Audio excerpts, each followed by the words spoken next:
Ja,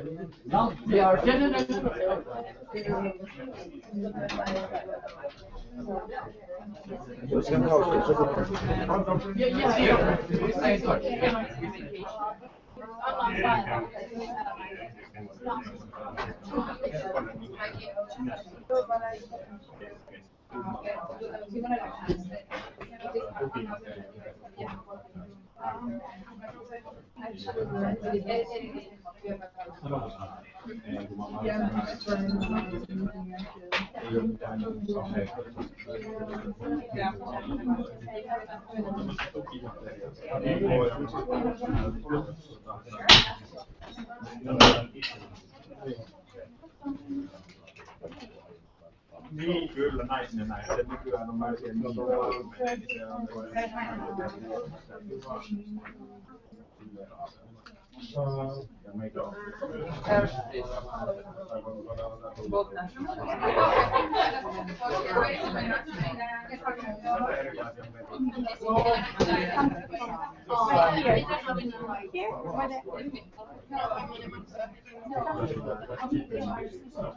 You can take that.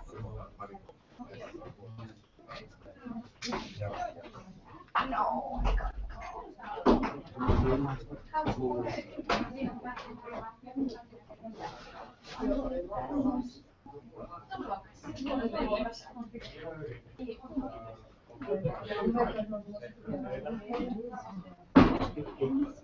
Of course.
Okay, hi everybody. It's a great pleasure for me to welcome you and our online friends here in the Citizeninfo of Finnish Parliament for Tuition Fees and Mobility Seminar. Today's seminar has been made possible by the Swedish People's Party's Parliament group, and we would like to thank them because otherwise this event could not have been organized today here in Citizeninfo. And today we're going to tackle some recent development of tuition fee conversation, education policies, and mobility in Europe. The first, the professionals from the field of international affairs of education will give us facts and figures concerning mobility. This is followed by the debate where 4 candidates from different sides will give us views on their issues. Then our colleagues from Sweden and Hungary will share their experience on how these issues have been tackled in their countries and what have been the effects. I, of course, encourage you to get active and take part of the discussion. Just raise your hands and we will give you the floor. Maybe the question or comment. And all of you there in the world of pixels, get active in Facebook event or hashtag #KuuleEU in Twitter. We will raise also your questions and comments to debate, and especially during the political debate a little bit later. So let's get started, and I warmly welcome President of National Union of University Students, Pia Kuosmanen, to open this seminar.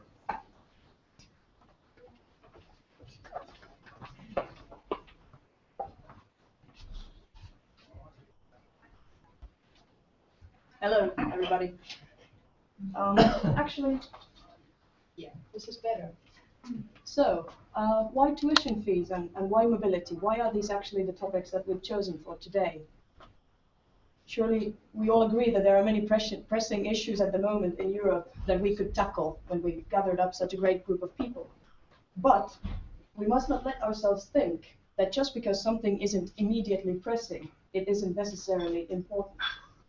So, I'm about to tell you that what we are discussing today is actually crucial to the future of Europe and to our future as well. We feel strongly about mobility, for sure. It's very important. And when you've been driving around Europe, I'm sure you have, or you've been traveling, it's very nice not to have to carry your passport around. That's quite practical. But there are more, actually, implications to good mobility than just that. The world of tomorrow, as you probably understand, is constructed on strong ideas, and especially on services and good execution of ideas in a world that is very complex and very difficult, and it changes very rapidly. And if you feel otherwise, then probably you will be doomed to a path where you don't really have that much choice on where you're going to go next. And this is a question that every country has to figure out for themselves. Is this the path that we want to take, or do we want to embrace the change that is currently taking place? So ideas, they have power.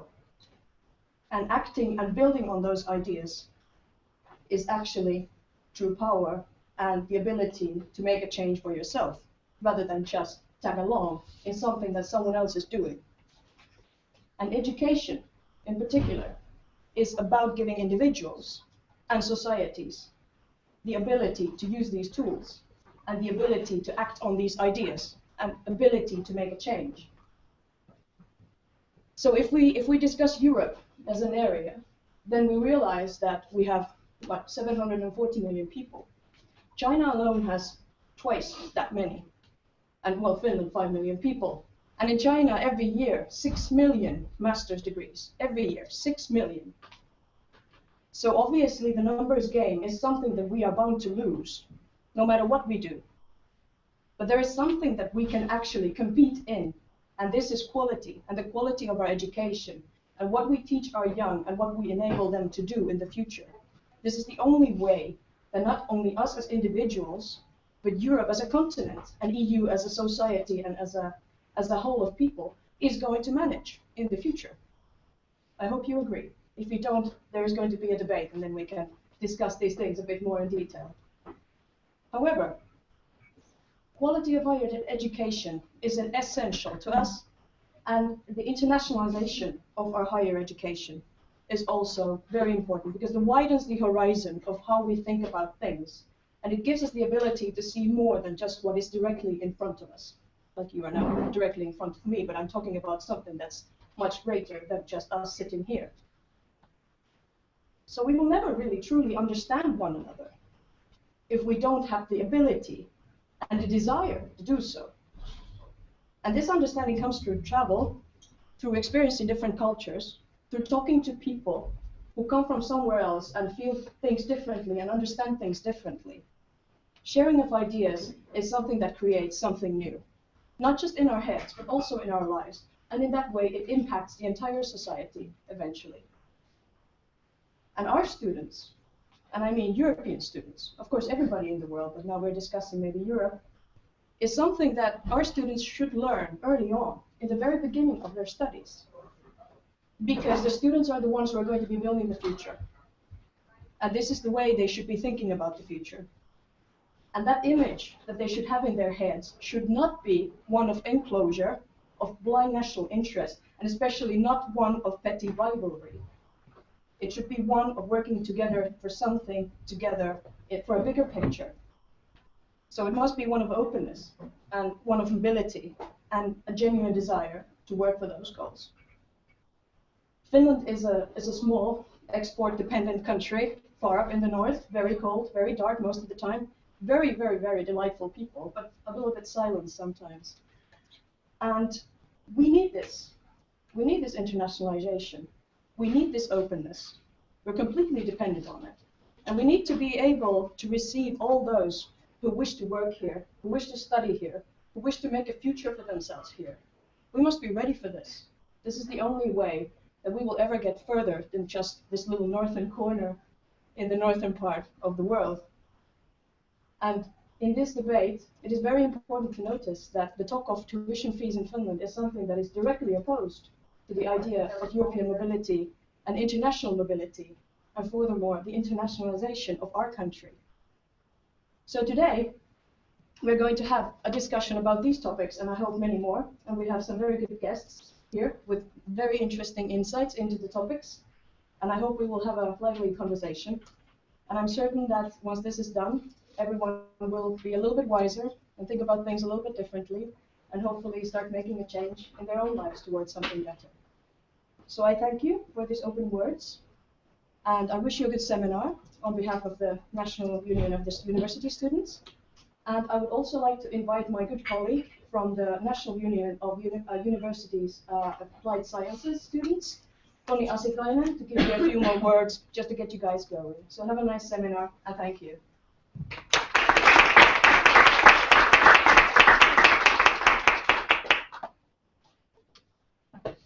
Hello everyone. I came here a bit short note. I didn't have such much time to prepare any actual introduction, but as Pia already told you, I'm the chairperson of the National Union of Students in Finnish Universities of Applied Sciences, SAMOK. What Pia said was exactly the same thing that we all agree on. The mobility, the internationalization, it's all a very important part of the student movement. It's actually the most, I think, the most coherent and also the most important thing that is actually concerning the national education policy during this era, since we have the quality and the internationalization. They both work together, and we need also to work on issues concerning the international students. When they come here, what do they do here? I mean, they study here, but what do they do after that? Do they keep on studying? Do they return, or do they get jobs, start up enterprises? What do they do? It's all part of the grand picture of what we want from internationalization. But since I'm student, we have a tight schedule here, and I'd like to make room for the panelists and the rest of the program. I'm not going to dwell any deeper in this segment, but I hope we have a great day and a great discussion on these issues. Thank you.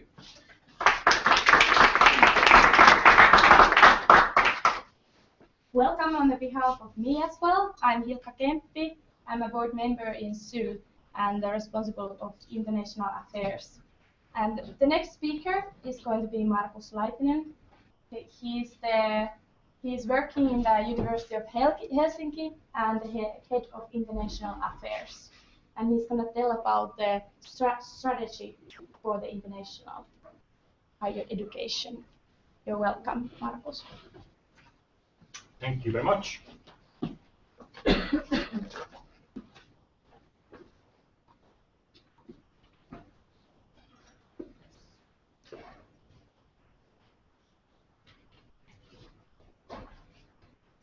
And thank you very much, first of all, for the kind invitation to be part of this session today, this afternoon. The topic that I was given, strategy for the internationalization of higher education institutions in Finland, permits me to say just about anything and everything. But what I will actually do is to first of all tell you who I am and where I'm coming from. Then I will give you a brief, very brief, nutshell type of history of how internationalization has developed in Finnish higher education and in universities particular. And then I will not describe an ancient rock group, but rather the current situation and try to compare Finland's performance to the world at large. And then finally, I will try to list a few challenges that I see for the future. But first, a disclaimer. I work indeed at the University of Helsinki, and much of my experience is, of course, colored by that. So I cannot really speak for all the Finnish universities. I know the other universities fairly well, but my experience is from the University of Helsinki, and even less so can I speak of what the University of Applied Sciences and their internationalization is focusing on currently. But I think I have a fair understanding of the national situation, since I've been involved with internationalization in universities for 21 years or so. So I started working for the University of Helsinki in the early part of 1990s at the faculty level, and since 1997 I've been involved with the university's central administration in various things that have to do with internationalization. And this, in a way, led me to this path of nostalgia. And as I said, I'm trying to tell you a bit about the background with 3 slides. Because I think it's useful to understand for today's discussion how internationalization at Finnish higher education and universities in particular has developed. There first was what I would call a prehistoric era, which basically started in 1640 when the University of Helsinki was first established. It wasn't called the University of Helsinki at that time, but nevertheless in the city of Turku. We are celebrating our 375th anniversary next year, and that basically is the history of the universities in Finland. So the first 350 or so years, there was internationalization already. There was even international mobility. I'm sure there weren't fees, but mobility, yes. But the details and the historical records are very incomplete in this respect. And it was certainly, higher education itself was not in mass scale, nor was internationalization in mass scale as it is today. Right at the very end, in the end of 1980s, the first Finnish university started to establish international offices. Prior to then, international was connected with research and individual researchers more than anything else. But the end of the prehistoric era, as I call it, really saw the emergence of the organized form of internationalization. The era that followed, I would call student mobility era. Actually, in the beginning of 1990s and onwards, you could almost put an equation mark between internationalization and international student mobility. This was pretty much everything that we focused on at the time. So the Erasmus program, for example, opened up for us in 1992, and even though some other mobility programs had become available earlier, already towards the end of the 80s, really the 90s, the first half culminating perhaps in the EU membership of 1995 of Finland, saw the rapid development first of outgoing students, and later on towards the end of the last decade of the last century, also the number of incoming students grew rapidly. And this was, of course, made possible by the fact that Finnish universities started developing, or had started to develop, courses taught in English. This is something that we perhaps today take for granted, but in the beginning was certainly not so. This era also saw the expansion, both in terms of numbers and also activities of international offices. They became recognized, and they became, I mean, every university and also University of Applied Science in Finland had one already fairly early in this era. But the expansion was certainly there. The next phase, I would say, started towards the end of the 1990s, when the Ministry of Education and perhaps Finnish society at large started to realize that the post-war generation was going to become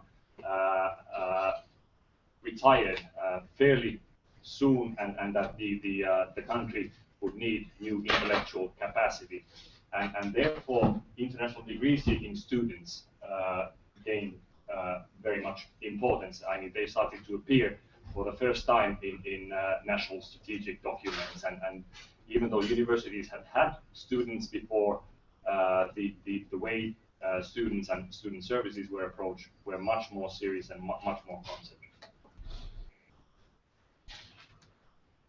And this era also saw the development of English-taught degree programs. Prior to this, students had been enrolled in regular Finnish degree programs, and their credits had been transferred, but there weren't really structured programs in place for international students. When it concerns international offices, I would say that this already was a time when international offices began to be stretched. And what I mean by that is that the workload grew, the student numbers grew both in exchanges and in international degree-seeking students, and it became harder and harder to cope. Things were made, in a way, more challenging in the next phase, which I date, in a way, towards the end of the first decade of the 21st century, so before 2010, and this I call the accelerated broadening of the agenda of internationalization in higher education.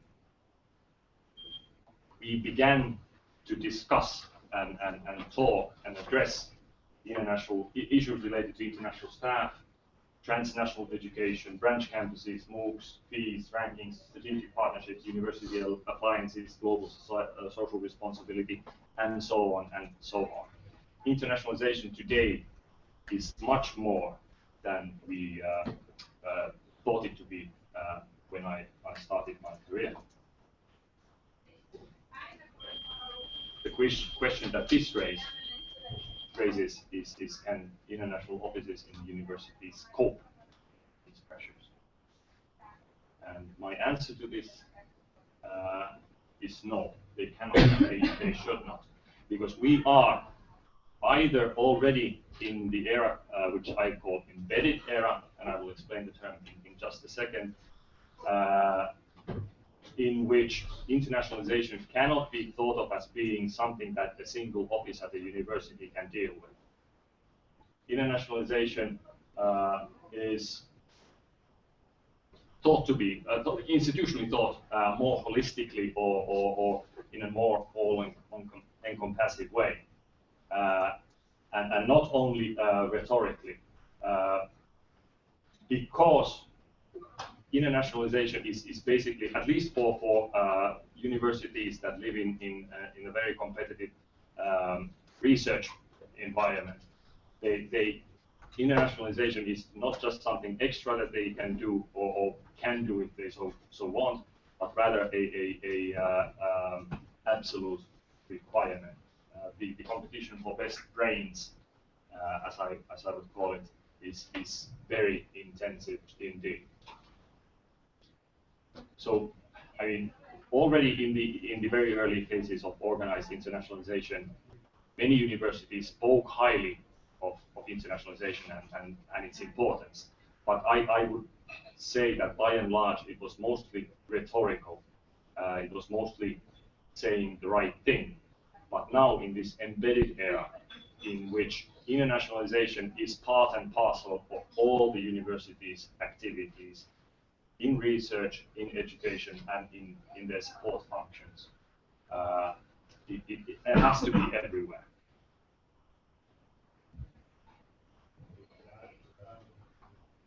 And I would say at this point, a question can be raised whether internationalization is actually too important to be left for just international offices. I know this might seem a bit silly coming from an international administrator, but I very much believe that it cannot be, it should not be allowed to be a responsibility of a single section or office or whatever you call it, but an institutional issue.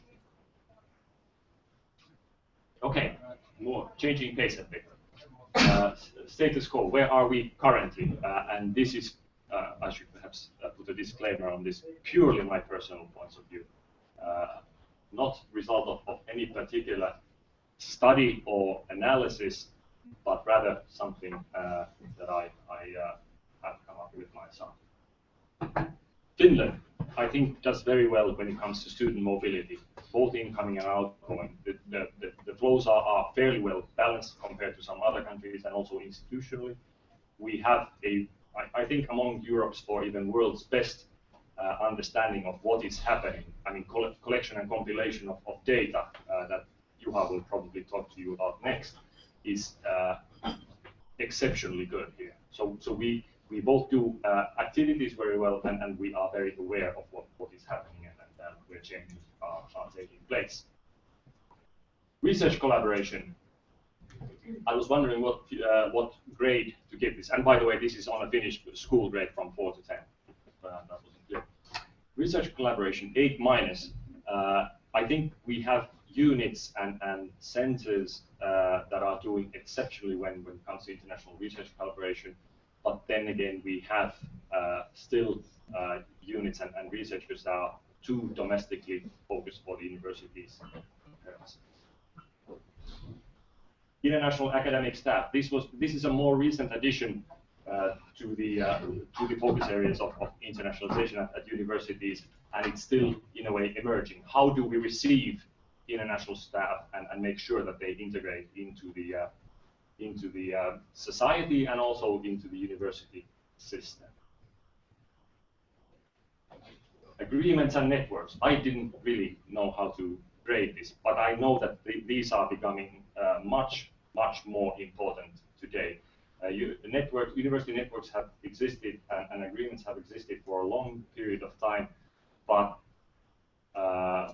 for example, the University of Helsinki belongs to an organization called the League of European Research Universities, Europe's 21 strongest universities, and it's really affecting or trying to lobby for universities' voice towards the European decision making when it comes to research and research funding. International competitiveness.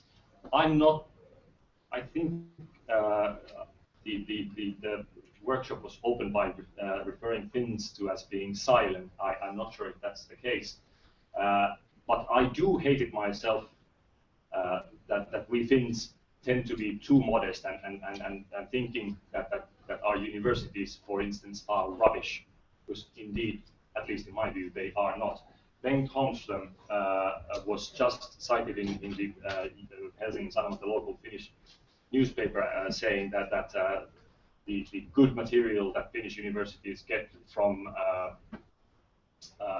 the best schools in the world, referring to PISA rankings, are spoiled by the rotten universities. Well, he wasn't quite saying it like that, but I think that was the message, and I have to tell you that annoyed me, because I do believe that we, as an institution and as a university system, are much better than we think ourselves to be. So I was trying to be optimistic. International orientation. As I said, Finnish universities are taking internationalization much more seriously, but there is still a lot to be done in this respect. Degree-seeking students, 6. And this grade is given purely by numbers. We are not enrolling enough international students at Finnish universities or universities of applied sciences. This country, for various purposes, not only to fill the labor gap, but for other purposes, needs more, and it needs to perform better.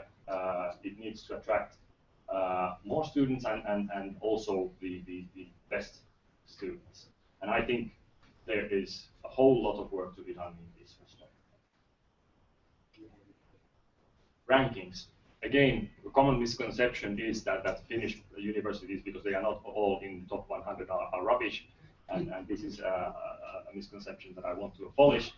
We are doing, as a system, fairly well. I wouldn't give it more than 8+, but I think it warrants an 8+. We are a small country, and it's unreasonable to expect that we would be in top 100 or top 200. Although compared to Sweden, we are a smaller country, of course, but compared to Sweden, we have less very well performing universities in terms of rankings as Sweden does. Transnational education and branch campuses, I didn't give it a 4 because I think it's rather good that we are not all enthusiastic and building up new campuses in China and India, wherever. But transnational education and branch campuses, this is really, it's been talked about a lot, also by Syl and some of, but the reality is that it's a very, very minor activity when you look at the higher education sector. I mentioned global social responsibility before. I believe it was in 2008 when the Universities Act was changed to include a new requirement for universities to be interactive with the society, which was thought to be something that was domestic or regional, cooperating with the city of Helsinki or cooperating with regional councils or whatever. But also this YVV, as it is called, YVV, as it is called in Finnish for short, also has an international dimension, or should have an international dimension. I think we are doing quite well. Not perhaps earning a 10. I think Sweden and Denmark both are doing even better than us. But I think through various programs such as North, South, South, and the higher education institution partnership, Juha, help me here, ICI. Higher education institutional cooperation instrument, yes. Things like that. The government is putting funding so that universities and other higher education institutions can partner and help build capacity in developing countries. So I'm fairly happy with how we are doing in this respect. When it comes to regulatory framework for universities, which is sort of the precondition, I mean, what kind of limits are set for universities when it comes to internationalization? I would say between 6 and 8. I think there are still very many ways in which the governments, the Ministry of Education and Culture calls it accountability. Sometimes it's called with some not so nice words at universities, but there are many strings attached still today and very many limitations as to how openly universities can operate. There is, for example, now a proposal to change legislation in a way that would actually make participation in joint degrees legal, because so far it really hasn't, if these are involved even at the other partner universities. Final slide, future challenges. Student mobility trap needs breaking. And what I mean by this is that there are still very many people, even within the sector, who think that internationalization equals student mobility. And I think this needs to be abolished. Also, another way of looking at this is that student mobility, and again, Juha will come back to this, has lagged behind, and it started to lag behind. It's stagnating. The figures are not growing anymore as they were. And I think even though we are fairly close to the 20% European goal, there needs to be more. If only every 5th student travels abroad, I think that's too little, even taking into account various opportunities for internationalization at home.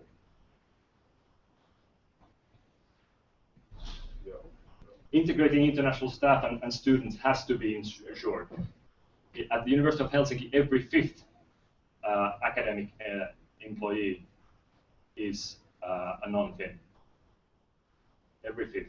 And if you take into account that the language of administration and many of the internal documents are only available still at our university and other universities in Finnish, isn't this really discriminating against this significant minority? So the language policy and language practices need to be developed, and this is the university's responsibility, no one else. International alumni work needs to be sorted for. put into order. We are totally rubbish with this. I'm traveling to China tomorrow to take the first steps in Beijing to establish something meaningful there. But this is really, really undeveloped. And since it's an important mechanism for feeding back to student recruitment and also fundraising and various other issues, it's crucial that's correct. Fees. I know that most of you, I'm guessing most of you hold different view when it comes to student fees for international students compared to me. But one way or the other, this needs to be sorted out. This needs to be resolved clearly. The current pilot scheme is a disaster in many different respects. I can live with not having fees, but this sort of ambiguous situation where some universities, some programs might charge or might not charge fees, and some do not. It just doesn't work.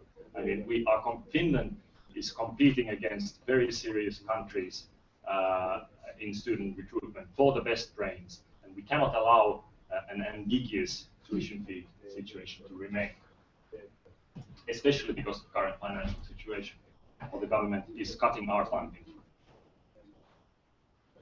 I already referred to this. I think when it comes to the relationship between the government, the Ministry of Education and Culture, and the universities, even though university autonomy was supposed to be increased in the university reform of 2010, still too many strings attached when it comes to internationalization and other issues as well. The ministry is starting a process to renew an internationalization strategy that was last completed in 2009. And I really think they should focus on issues that help universities and universities of applied sciences being more competitive globally. I'm not the world's best optimist, but I feel that we need to stop beating ourselves. We are far better than we think, and with this, I will close. Thank you.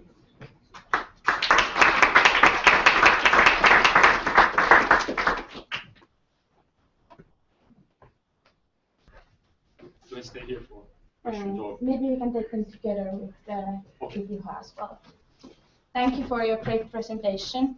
And next, I would want to ask Juha Kettolainen to join us here on the stage. He's representing CIMO, the Center of International Mobility, and he's now the Assistant Director and responsible of the higher education, for example. Yes, I have some materials here, so I will give them to you to be distributed. My presentation is.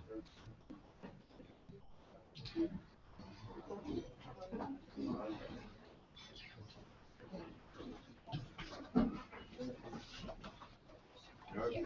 Thank you very much. You're welcome. And good afternoon to everybody, and thank you for inviting me to attend your seminar as well and give a presentation based on facts and figures in international student mobility. And it's rightly so, as Markus said, that if we would have had a seminar on student mobility 20 years ago in the 1990s, early 1990s, we would have discussed about exchange of students, and we would have discussed about how to send Finnish students abroad for an exchange period. If you look at the key document from that time, it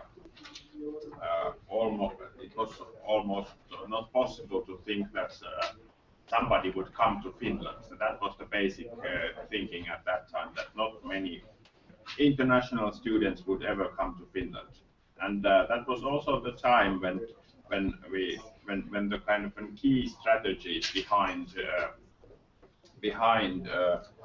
the discussion on student mobility were things like cooperation, or the keywords, mutual understanding, transfer of knowledge. But things have changed, and nowadays we speak much more about skilled migration and revenue generation, and the economic rationales have become more important also when we discuss student mobility. My presentation is based on facts and statistics, and I distributed to you also even more statistics that I have here in my presentation. This available for everybody, but I thought that we should first take a global look. Taking a degree abroad has to do with the global education markets, and in these markets you can identify both pulling and pushing factors which will make young people to study abroad. In many countries it's obvious that the local higher education system cannot offer higher education for everybody. It's not available for everybody. And at the same time, in those countries that want to recruit international students, the international students are seem to be attractive because it's considered that they can bring income to the countries, they can bring different competencies which are important, and they can give the receiving country new competitive capacities. And globally, it is true that more and more young people are going to take a. Am I doing something wrong? No. It's, that more and more young people are going abroad. According to the statistics of OECD, in year 2011, almost 4.3 million students were studying somewhere else than in their home country. Since the 1990s, this is 4 times more than then, and since the year 2000, the number has more than doubled, and it's of course expected to grow in the years to come. The biggest students who want to go abroad and take a degree abroad come from Asia. It's about 53% of all students, and especially from China, India, and Korea. And I'm not speaking about North Korea. The biggest numbers of foreign students go to OECD countries, and of course we all know, especially to the USA, to the UK, Australia, Germany, France, and Canada. About half of all international students go to these countries. And it's also clear that many countries are investing more and more into the international marketing of higher education to recruit international students. And this is especially true, of course, in the Anglo-Saxon area, where Australia is a good example, where export of education and recruiting of international students is an important industry, you can say. And also many European countries are actively recruiting students from abroad. And at the European Union level, it's also a policy that the European Union is trying to make Europe to be seen as an attractive study destination, and the Union is pushing for more mobility towards Europe. And to this end, there are different measures funded by the Union and to market, and also these Erasmus Mundus master and doctoral programs that we have had for some years already. It's also a feature that in several countries more emphasis has been put on different scholarship schemes. What is happening here?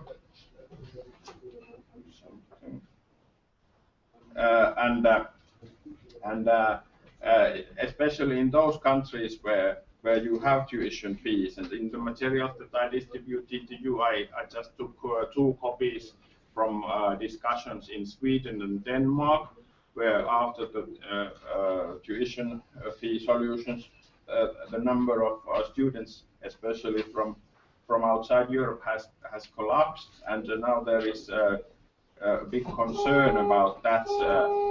For example, in Sweden, there's a discussion going on, and what I copied to you was a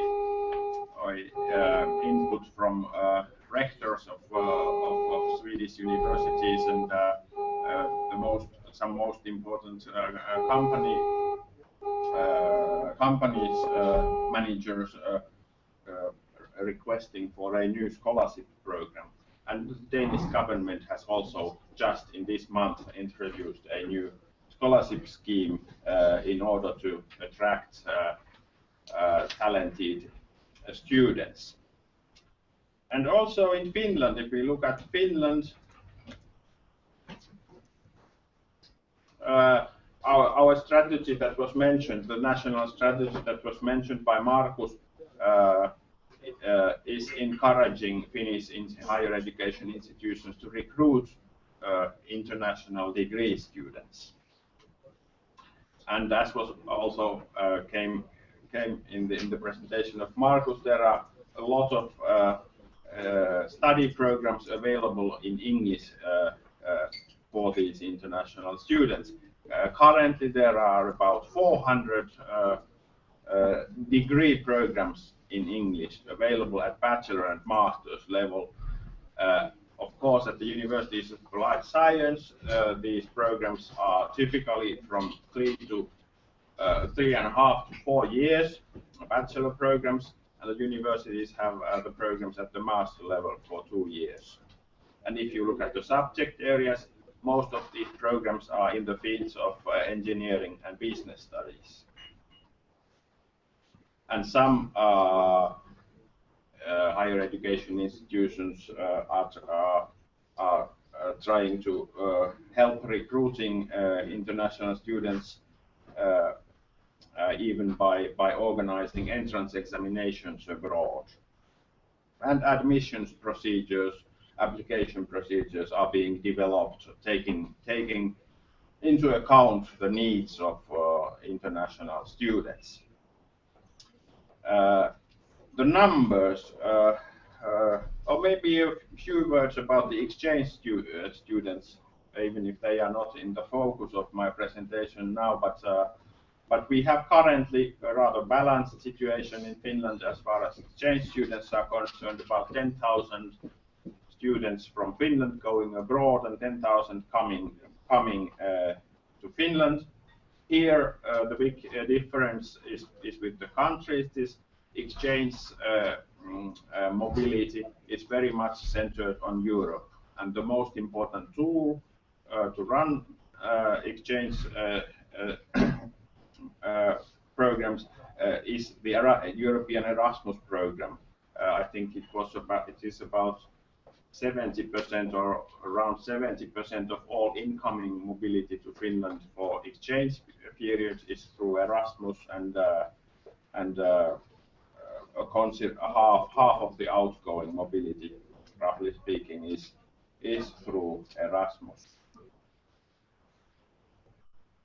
But when we look at the international degree students in Finnish universities and universities of applied science, statistics on those are collected by the Statistics Finland, Tilastokeskus, and the criteria for collecting these is the citizenship. So if we have these numbers, it also includes some students who have perhaps already been in Finland for some time, but by citizen are not Finnish citizens.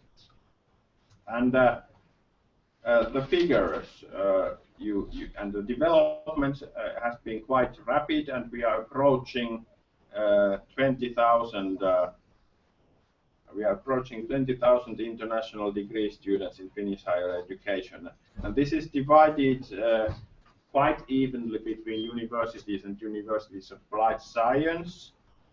And if you take the share of international degree students of all higher education students, it's about 6.8% in universities of applied science and 5.7% of the university students in year 2012. we are still a little bit below the OECD average.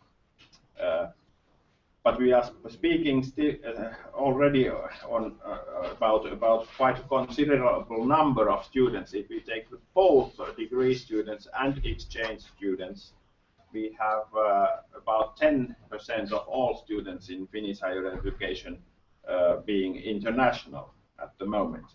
So this growth has been quite remarkable in the last years.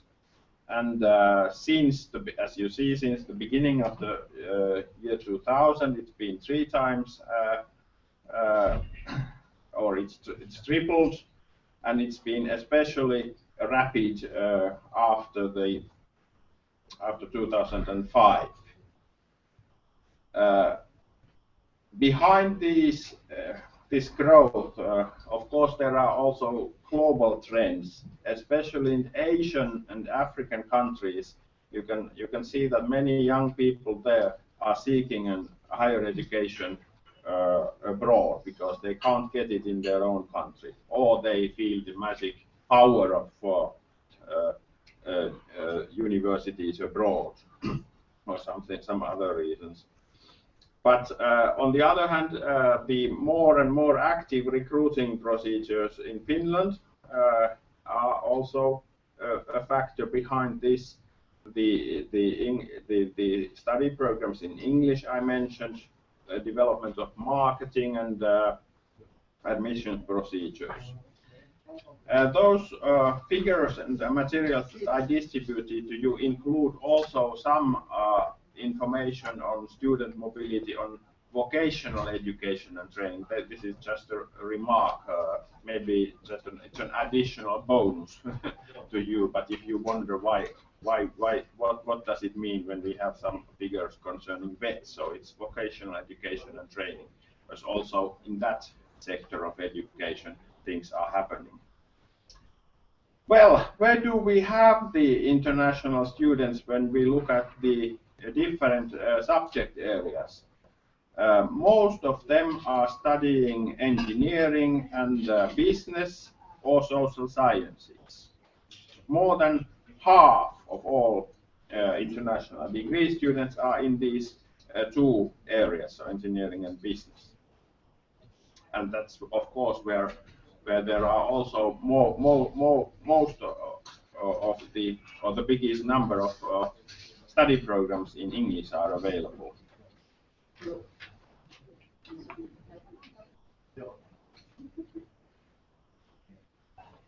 Almost half of the international degree students in Finland are studying for a bachelor's degree in universities of life science. And at universities, as I mentioned, most of them are taking a master's degree. But if you take into account also the PhD students, then there the share of the international degree students is biggest. 1 in 8 PhD student is an international student.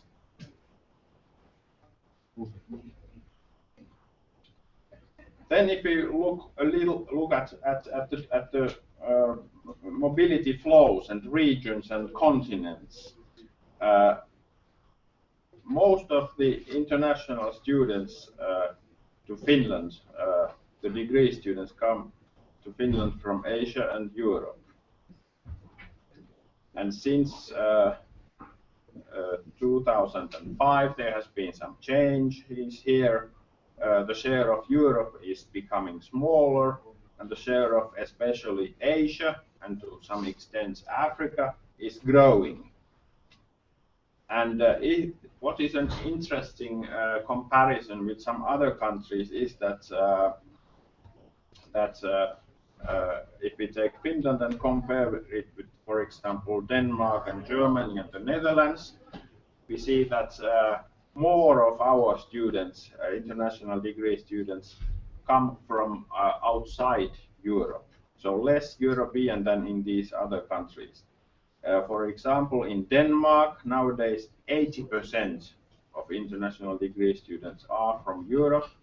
In the Netherlands, the figure is 70%. and in Germany it is about 50%. And what is also striking, if you look at the different mobility flows, is the very low share of Latin American countries. That is quite obvious.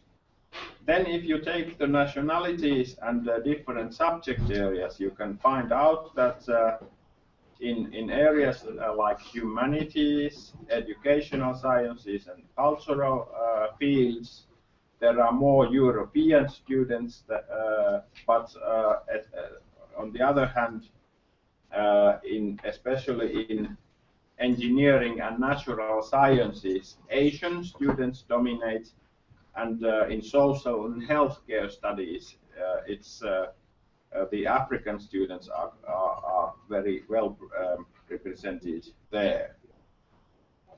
And if you take the PhD students, then there is a larger number of European students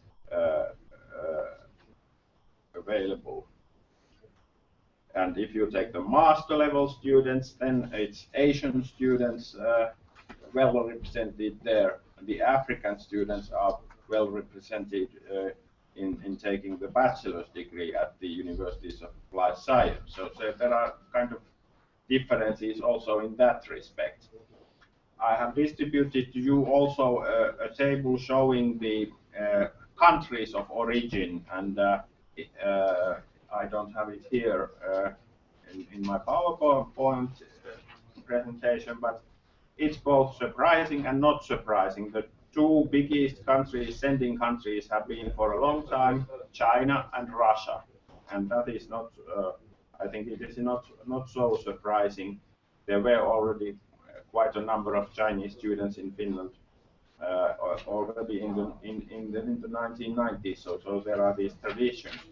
But after these two, there have been changes. Still in 2005, the three biggest countries after these two were Estonia, Sweden, and Germany.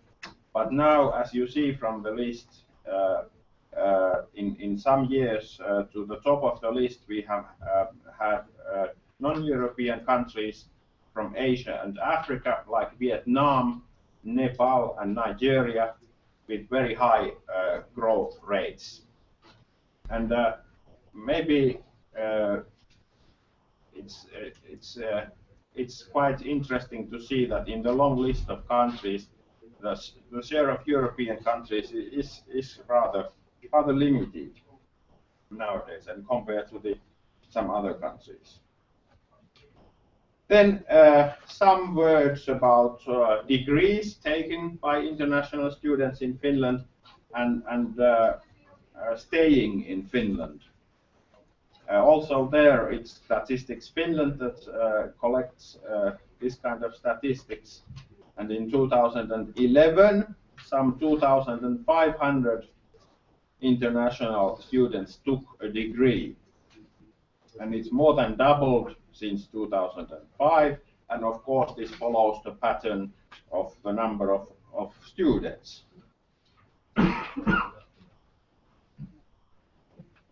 The material that we get from Statistics Finland also indicates or give the possibility to have an indication on the foreign students and whether they stay in Finland after they have finished their studies.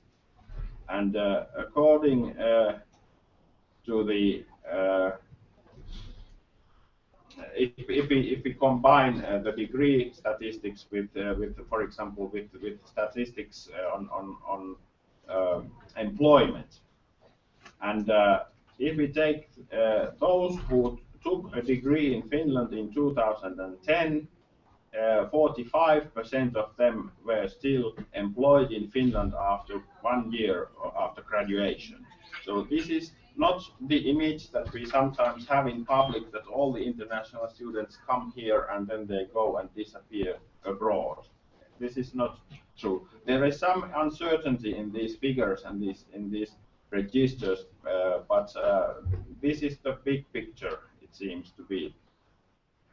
And if you take into account the different areas. It is not a very big surprise that the students have found employment. The best way to find employment is in the social and healthcare areas by far. That's not perhaps surprising. And these figures that we have are a little bit similar than what we have had from some other countries like Denmark. In 2011, there was a calculation in Denmark, and 54% of those who graduated in 2007 were still in the country, and 73% out of them had found employment. That's only one example. Okay, that was some figures on the international students in Finland, but I also would like to remind that when we speak about international student mobility, we have also Finnish degree students abroad. Currently, a little bit less than 6,000. Most of them are in Europe.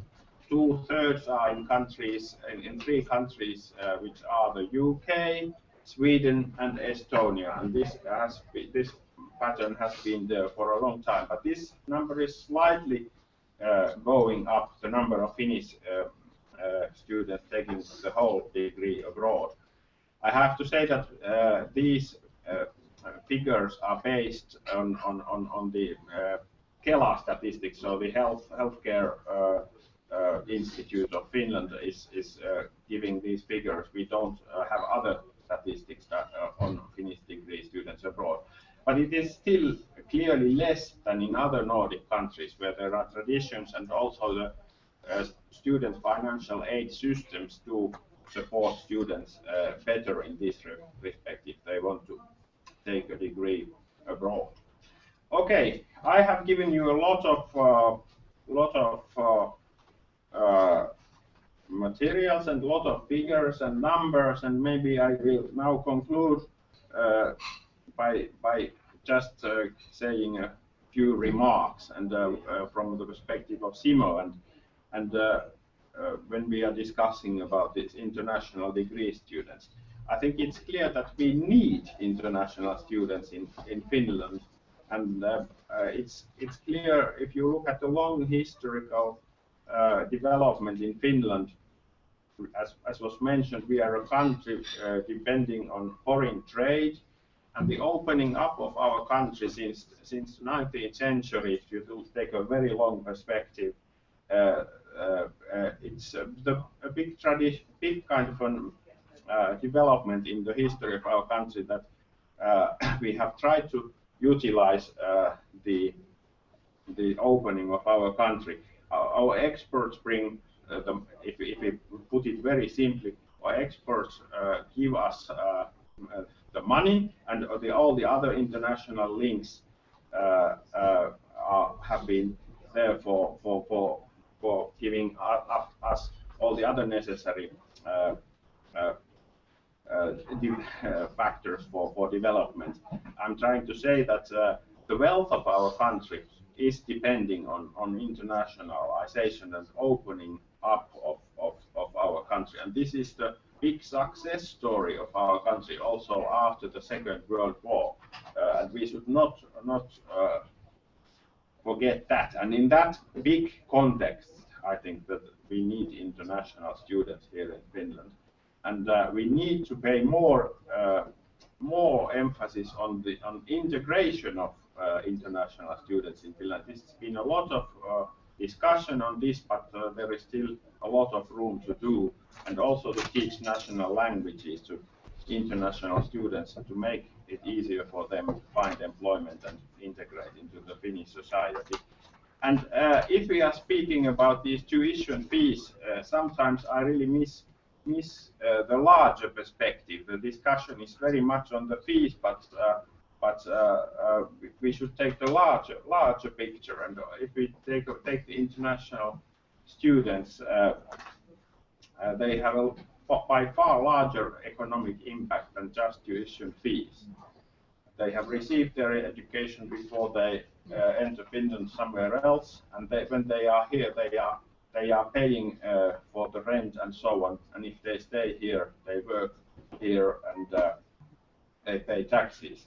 And we should have this whole picture in mind when we discuss about student mobility.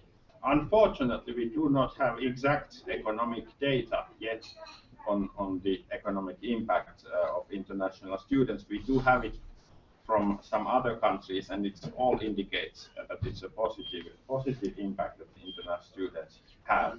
And the international students we need here for many kind of positive chain reactions, and they can be valuable even if they go abroad. So that through networks, they can be cultural ambassadors. They can be part of the so-called soft diplomacy, soft power that we have. Well, these are just some ideas to be reminded of when we discuss about fees. We should not forget all the other important factors that play an important role when we speak about student mobility. Okay, a lot of figures, but hope that it was not too much. Thank you. Thank you.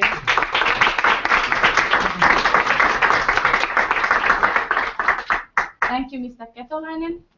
This was really good presentation and a lot of facts which we can use later on in the debate, for example. And do you have now some questions for Mr. Ketolainen and Laitinen? We could take one question if you have some. Yes. Yes. I'd like to ask Mr. Laitinen. My name is Mila Rosberg. I'm from the Student Union of Aalto University. And I very much agree with you when you said that in the internationalization of higher education, we have moved already from rhetoric to action. But I'd like to know whether we've already moved from action to actual numbers. I'd like to know like what is the role of internationalization within universities, for example, in the key strategic indicators on how you distribute money within the universities. Does internationalization play a role there? When it comes to the national situation, all Finnish universities, and I'm not speaking of universities of applied sciences now, but all Finnish universities have a same funding model. So the core funding from the Ministry of Education and Culture comes through a model in which I think internationalization is very well embedded. There are several indicators in it making or putting incentives towards the universities for internationalizing. So, for example, the volume of student mobility degrees, master's degrees produced by MA students and doctoral students, the number of international staff, international co-authorships, publications, and a few others are in there. So, if I remember correctly, approximately 20% of the income of the university is dependent on their success in internationalization. So, I would say very well. Okay, but I meant like within universities, because all the universities make their own decisions on how to distribute the money within them. Well, like, are some faculties that are like really good in internationalization? Are they rewarded by some indicators? I don't want to go into the nitty-gritty of universities' internal funding mechanisms, but these key indicators that are given to us by the ministry are, of course, followed by the university internally. We don't allocate money on result-based way. I'm going into the nitty-gritty. I think there are different types of mechanisms, not directly linked to immediate financial reward, but certainly they are monitored and they are reported, and the faculties and departments are certainly encouraged. But you touched upon something important that I would like to address, and that is to say that international student mobility, for instance, is at a very good level if we look at the system, if we look at individual institutions, but there are huge differences when it comes to various fields of study. At our university, at the other extreme is law, which sends about 60% of their student body abroad. And at the other end of the spectrum are some other areas which I'm not going to mention at this stage. Thank you. We are a little bit over the schedule, so let's start with the debate. And Jari, our vice chair from Syl, is going to take care of this debate. Welcome, Mr. Torvalds, Mr. Takkula, Mrs. Penny, and Mr. Apajalahti here in front. I have an quick short notice that we are not going to have Mr. Apajalahti here today from Pirate Party, but we have very excellent, how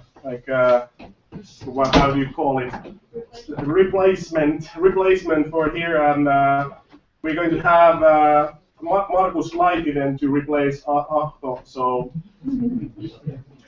this is quite efficient.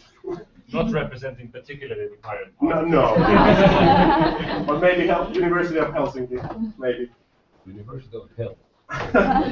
Yeah, so we're going to have here, starting from, right, Niels Torvalds. Niels is a journalist, a current member of European Parliament, and running to be elected for next term. Niels is representing Swedish People's Party of Finland, and of course ALDE group in Parliament. And then we have Kaisa Penny. Kaisa is a vice principal of Sorensirkus, president of Young European Socialist, yes, and a Social Democratic Party's candidate for European Parliament. Welcome. And next one, Hannu Takkula. Hannu is a teacher and the only Finnish member of the Culture and Education Committee in the European Parliament. Hannu is running for third term in the Parliament. And then last but not the least, we have already introduced, but Markus Laitinen, Head of International Affairs from University of Helsinki, not running for the Parliament, as I know, at least. Running for his life after the discussion. Yeah. Okay, but because we're a little bit late from the schedule, I start immediately.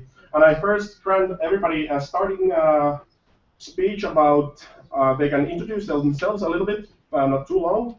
I hope short answers, and then answer these three questions. How do you see the future of higher education in Europe? Second, what political actions need to be done to achieve true internationalization? And three, the last, about mobility. What action should the European Parliament do to reinforce mobility in Europe? And we could start from Niels, if you please. Thank you.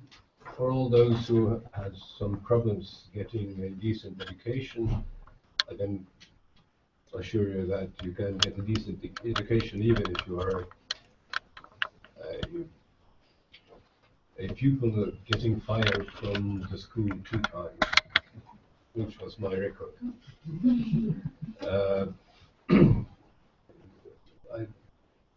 You already heard that my basic job has been a journalist. Some could say that was for genetical reasons, or because my grandfather on my mother's side was a journalist, and my father was a journalist. And all my children had said that no, not over my dead body anymore. I've been a correspondent in Moscow. I've been a correspondent in Washington, D.C. So about mobility, I know something. About the future of higher education, I think we are seeing some what we could call challenges, because almost every European country for the moment being is trying to cut its budget, and always when you cut a country's budget, you either have to cut the educational budget or the social service budget or the health budget, because any other sources of cutting aren't there. So therefore, we have had a very inflamed debate about fees, university fees. Since independence of Finland, we have actually prided ourselves with having a education for free, and I think that's been actually tremendously important in catching up. If you go back 100 years in Finnish history, you would find a country which was on a fairly low level in economical terms, in cultural terms, in almost any terms you would measure a country in. So when we speak about culture, of social mobility, the educational system has been the key to it. Today, some people say that, okay, everybody is now sort of more or less middle class and we don't need any more social mobility than we have. I'm not sure that's true. So I think we're going to need to have a educational system which is able to give everybody a real opportunity. And if you put a threshold, money threshold for those opportunities, you will automatically have some people outside these opportunities.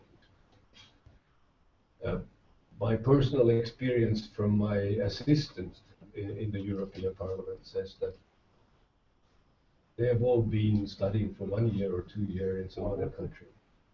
Half a minute. Okay, and the result is tremendous.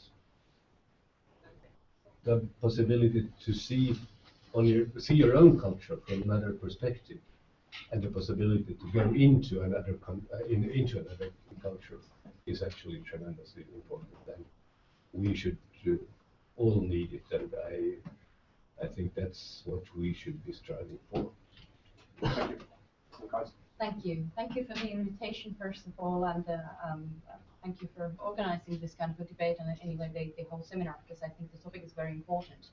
And thank you for the introduction. I would just add a little bit of myself and just to say that I actually fit in pretty perfectly to some of the statistics that were presented here before.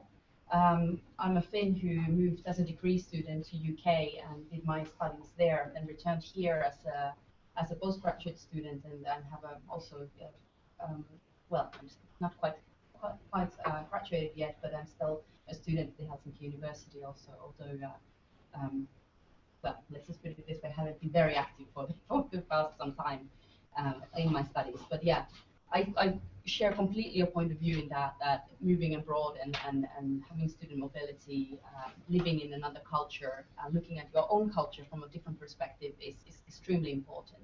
But it's also important to see the other culture, not just visiting and not just being tourist in another country, but actually living in the other country and the context and culture with the international student body, because that gives you a very much wider perspective, both of the European Union, of the topics that you're studying, and also of your home country and the culture and the educational system as well, where you come from. Because, for example, when I left after high school from Finland to university in UK, it was completely surprising to me as an 18-year-old that we were not at the same level as students in the first year of university. The educational systems from the basic education, compulsory education in Europe vary very much. So in some subjects, for example, history, I knew awful lot, but in some other subjects, I was much behind on what had been already studied in other countries and what other people knew. So I think this is one of the things that we should take into consideration when we talk about education and higher education in Europe as well. That we can't just talk about higher education, we can't just talk about the degrees and how we can make them similar, but we need to talk about the entire education system at the same time. And I think we need to talk about, when we talk about the European future of European higher education system, we need to talk about, yes, we need to talk a lot about how we can make the degrees suitable and fit more better together so that you can have more mobility also after your studies, that your degree and your qualifications is valid for other countries as well. But I think we need to also talk about how everyone starting university are at the same level and develop the educational systems and their outcomes more across the borders as well. Doesn't mean, and I don't mean to say that we need to have a unified, similar education system from preschool education to universities, but we need to talk about what we can do to give everyone a similar chance in the life further on. And I think just to say very, very shortly about the political actions, I think what would be very important is to actually invest more money into mobility, invest more money into the internationalization of education, and that's actually now good in the new EU budget with the Erasmus Plus program. There's a lot more financing from the European Union towards this, but I think it's also something that we need to talk about at the national and European budgets as well, how we can invest more in education in general, and then how can we make it also possibly compulsory even for people to have internationalization periods at universities. Yeah, thank you. So, first of all, good to be here, but I have to say that unfortunately today my schedule is a bit tight. I have to be 2 o'clock on MTV studio. It's not mean the MTV music. I just think about because some of you might know that I just released a new CD, but in MTV music they have hit music only, so I have to go to MTV 3. I have to be there about 2 o'clock. But shortly, some things. First of all, thanks for your introduction. I'm a teacher by training and have been working in the European Parliament, the Committee on Culture and Education, last 10 years. I've only been at the moment in that committee. And I often feel that work we do is not seen as very important by many outsiders. And it's not the priority of the candidates who run for the European Parliament that they would like to be members of the CULT committee. Anyway, now it seems to me that almost all candidates say that we have done a good job, like Erasmus Plus, the mobility program is very, very good, and as you know, it's almost double the budget of that. But even though it seems to me that people think that it's not so important. Okay, we all know that competence in education field is mainly for the member states have the competence, but still, I think that we need European level cooperation, and as we do the things, we have the so-called open method for coordination. So, education is, as I said, member states' responsibility, but there are massive opportunities and challenges related to education, which can and must be tackled at EU level. And there are huge differences in levels of education performance between the member states, and if we could even tease out a little, the EU would benefit. And in Finland, we have so much knowledge and know-how in this area, so we must become better at selling and marketing this even among our EU neighbors. One issue is to look out for in the future in the use the new technology and open educational resources in education. So we are talking about future of education, and us Finns have a lot of offer here too. My colleagues, as you know, Mies Tuova's son, Linus, of course being the world famous in this area, and the Linux is a system which runs many mobile phones and IT platforms today. And so I think that we can be very proud of that, what we have. And as you know, earlier this week, Finland was voted as the world's most technology-ready country by the World Economic Forum. Because I have to go quite early, I would like to say I think that the reason why I'm invited here is that I've been promoting quite strongly that we have to start to sell out our education and our degrees, and I think that's very important that if we can have the tuition fees for the foreign students, because I think that Australia is a good example in that field, what they have done during the last years, and the result of the education services in Australia are largest service export. It's 15 billion euros in 2012, and I met a couple of times the Minister of Education, and I think that there's something what we can learn about their system, and I think that that's one way, because as you said, that you have a good problem in financing and funding the universities, and I think that this is one opportunity for that. Anyway, as you know, at the moment, education is not the very important thing among the EU member states, because 15 member states cut the education budget 9%.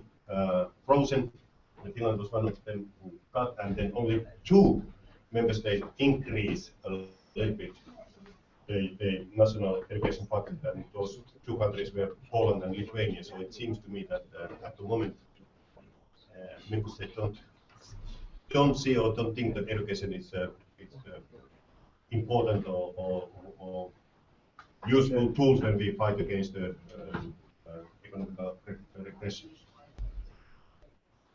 Okay, and then last, Markus. Still not representing the Pirates Party, but I can reveal that I'm a political scientist by background. I graduated years ago, but I will reveal my total lack of exposure to being a political practitioner by answering the questions that you posed. I think for the future of higher education in Europe, the biggest challenge is something that Hannu Takula referred to as the differences in performance between member states. If you look at the so-called EU 13 and the EU 15, the 13 new so-called newer member states, when it comes to research, when it comes to education, their performance is far from the rest of the EU, and this quite clearly needs to be corrected. The problem, of course, is that it's education by and large is a national remit. It's the responsibility of the individual member states, but there are some things that the EU can do in this respect, and one of them is to look at the use of the structural funds in more clearly. When it comes to political action for true internationalization, I would say that the future European parliamentarians need to take a careful look at what is happening with the European research area and the European higher educational area, and are those two proceeding as they were supposed to. I can reveal you that they are not. European research area was supposed to be completed by this year. It certainly will not. And whether legal or whether action needs to be taken in terms of legislation, that's to be decided, but that's one option. What was the last one? Mobility. Mobility. I think the clear thing is that the EU has now a multi-annual financial framework. So the framework for the money is there, and mobility is fairly well protected, both in terms of research programs and the educational programs. But the future parliamentarians need to defend these decisions from any further cuts, I would say. That's a key. Okay, thank you. And because Hannu's going to the next place, to MTV3, not the music television, so... Not yet. Not yet. But I think we should next go to tuition fee a little bit more deeper. And as you know, tuition fee conversation in Finland is quite a hot topic in Finland and in Europe nowadays. And the next question, where also Ahto can join if you want to. I'm going to ask what are the pros and cons of tuition fees, and now we are speaking about EU citizens. So we're not going to take this to non-EU member state citizens, and I'm going to give Hannu the first speak, but then first I'm going to introduce our last panelist, the fifth panelist, Ahto Apalahti, is a history student from the University of Helsinki, vice chair, if I'm correct, of a Pirate Party, and also running for European Parliament. Yeah, hi, I'm sorry there's been some kind of mix-up. I just saw a Twitter tweet from 10 minutes ago that I should be here. So sorry about this.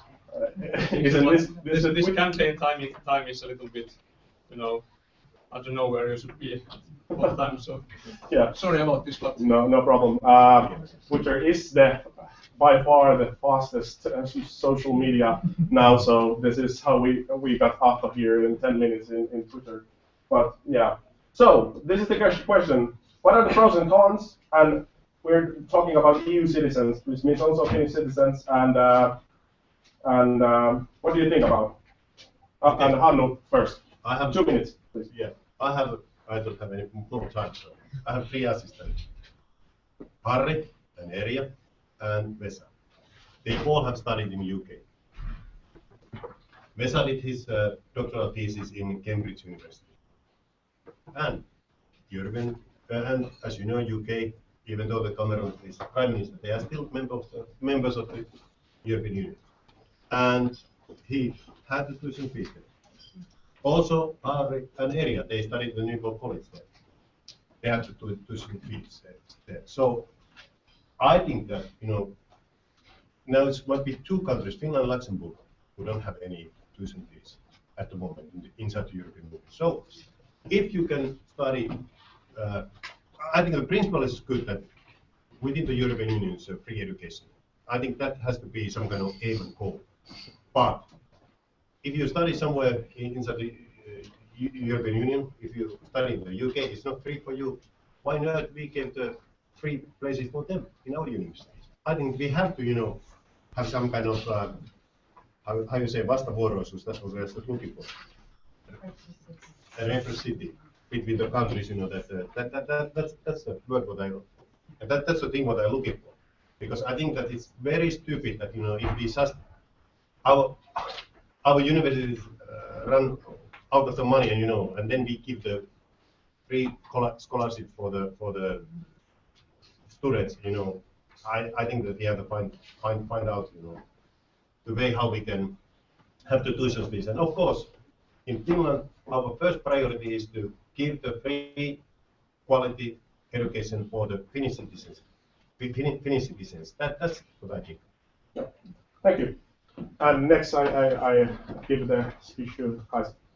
Thank you. I disagree. I think for me, education has basic value. I mean, free education should be a principle that we should aim at, as you said, in the long term, but I think it's something that we should aim at in the short term as well, because I think education is the best possible way to narrow different kind of inequality gaps in our societies, to narrow the different social classes, to income differences, so forth. And the moment you introduce any method of payment in there, be it a tuition fee or graduate tax or anything like this, you automatically and immediately limit some of the student body out of the abilities and same possibilities. You can see this very clearly in UK. I mean, I studied there long enough ago that I had a very small, in comparison to tuition fee from what they have now. My university that I paid £1,000 a year for tuition fees now asking for £9,000 a year. So in order to have a bachelor's degree of 3 years, you pay something around £27,000 to receive this degree. The number of applications to my universities, which is one of the Russell Group universities, declined dramatically at the point of introduction of the top-up fees already when they went to 3,000, and now at 9,000, the number of applications went down already. The funny thing is that they didn't go down from the international students, and they didn't go down from the students of the non-EU background, and not even from the EU background. They went down from these applicants from the region, from the city, from the area itself. So actually, those who don't apply are those who are of less well-off background initially, and the whole statistics for the whole of the UK show that there's a lot less applications from students who don't, or pupils whose parents are not highly educated, who have lower social-economic positions and so forth. So actually introducing tuition fees does create more inequality in the society. And in that sense, I think we should work very hard, both in the student movement but also in the political forum, to try to overcome the whole issue in the European Union and have some sort of basic legislation of the European Union which guarantees the equal position of all the students, and not so that if somebody pays then everyone pays, but so that if somebody doesn't pay then no one pays. Yeah, but I just think that And I will give you a short comment later after Niels and Otto and. You have to go like now. I just mean that for the all Finns, it's a free education here. Yeah. That's clear. Yeah. But if someone comes here, from some other country, so I mean that from out of the European Union, or in some that kind of European Union country, which he has to or she has to pay the tuition fees. So who is going to pay? Do you think that Finnish taxpayers, if they they have to pay for someone else, you know, tuition fees or studies here. That's what I don't understand. In many countries in Europe, like Hungary, maybe there's some Hungarians, you know, if you study in Hungary, you have to make some kind of agreement. Yeah. You have to make some agreement to stay in the country 2 or 3 years after that. One of my friend goes there and he studied medicine there, and he has to make that kind of agreement that he's going to be in country after the Orban regime 2 or 3 years after he graduate. So at least we have to do something like that. But then they benefit us. I don't think about the Finnish people, you know, the poor people have to pay someone's, you know, tuition fees. We have to first of all we have to concentrate for that we can offer the quality, good education for the Finns. That's the first priority. And then if we have the money and, you know, then that's fine. But that's the first thing. And at the moment, our universities, even our state, run out of the money, and that's a problem. But anyway, Neil's going to tell all this other lines, or might be in the same. Okay. It's funny that we actually have a member of Hungarian student union here, so it's quite privileged here to actually have the comment after a little bit later from Esther. So, Niels. Yes. You might also have something. The problem, I think the basic problem is here, who the hell is coming to Finland and why? And is she or he going to pay for it? There is an old fairly bad joke, and it goes about Finns and Hungarians. Some 10,000 years ago they came from east, and then they came to a fork in the road, and those who could read Budapest, they took the road towards the south, and the rest came to Finland, which is still our problem. It's a very difficult language for most of Europeans. It's not always a very friendly climate, and even if climate change is coming faster than we would hope it would, it's still fairly cold in the winter. It's not very fancy to be in Helsinki. It's not even less fancy to be in Joensuu. So if we are even thinking of luring people to study here and then trying to have them stay here, and we put a tuition fee which is about 1,000 or something about that, I would presume that we just would get the real worrisome cases here. Those who don't fit anywhere else and they think they would fit here, they probably are wrong also on that point. So I think if we are going to be some sort of forerunner in education and in those fields where we are pretty good, then we shouldn't have that niggardly approach which Hannu had, that we won't pay for anybody else's education, because if you look at culture in a broad perspective, we have got a lot of education from Germany or from France or from Rome, ancient Rome or whatever, even from Russia, something. So culture is something which we should be giving back and not trying to sell. Yeah. And Markus? I ended my previous speech by saying that we are much better than we think we are, and I would really think that we owe ourselves to believe that there are people who want to come to this country for the country, for the people, and for the quality of the education. So I don't share the view that the previous speaker held. But on the issue of fees, I would like to say that there is no such thing as free education, not for EU students, not for non-EU students. If you divide the annual budget of the University of Helsinki by the number of its annual graduates, you come to a figure of close to 17,000 euros, if I'm not mistaken. And in a way, that sort of tells you what the investment of the country is in higher education for each and every one of you and us who undertake higher education. It's just the method of payment that is different. You can choose to have it as a tuition fee. I don't personally believe it, not the least because my daughter just is graduating from high school this year. I think it's good for the society to have the domestic scene as low fee or non-fee as possible. I don't buy Hannu Takkula's taxpayer argument. Finland can certainly benefit from international students, even if they don't pay tuition fees, and even if they don't stay in the country, as I said in my previous speech.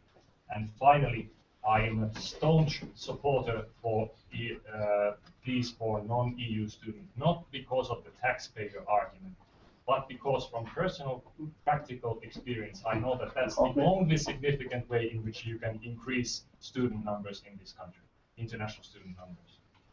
Thank you, Anna. Yeah, well, as a history student, well, I know a bit about the history of the university system, and I think that in the Middle Ages the system was in some ways more international than it is now.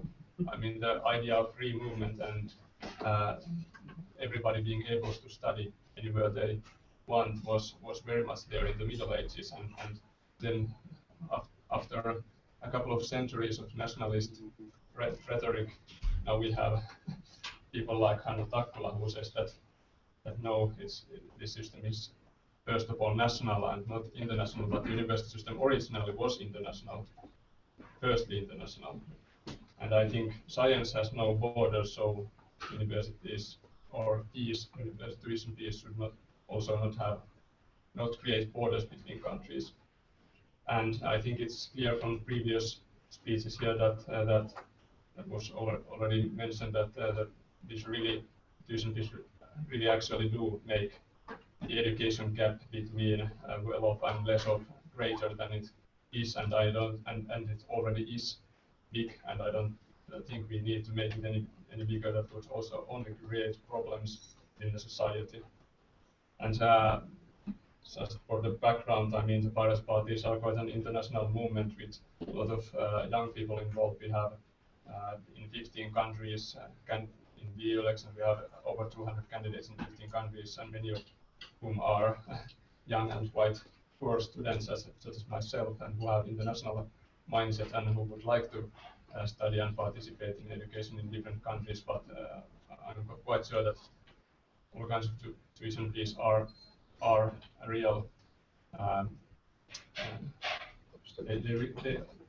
they are a real obstacle for people to move. Thank you. Okay, and because this is, I mentioned that we're going to use social media here. We can raise some questions from social media. I have one. So we had this earlier. Mr. Ketalainen said that we need international students because of the foreign trade. So quick question, half a minute of time to answer. Hopefully it's enough. Because of this, should we get more international students from our main trade partners? Is a question from Timo Ahonen.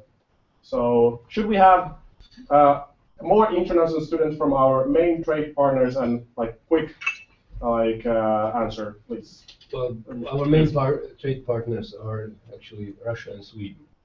So Russian students we could actually get. I very much doubt are we able to get very many Swedish students here. Okay, fine. I think we should get more international students to our universities per se. I don't know if it needs to be targeted to our main trade partners, but why not also Russia and Sweden? I think we should.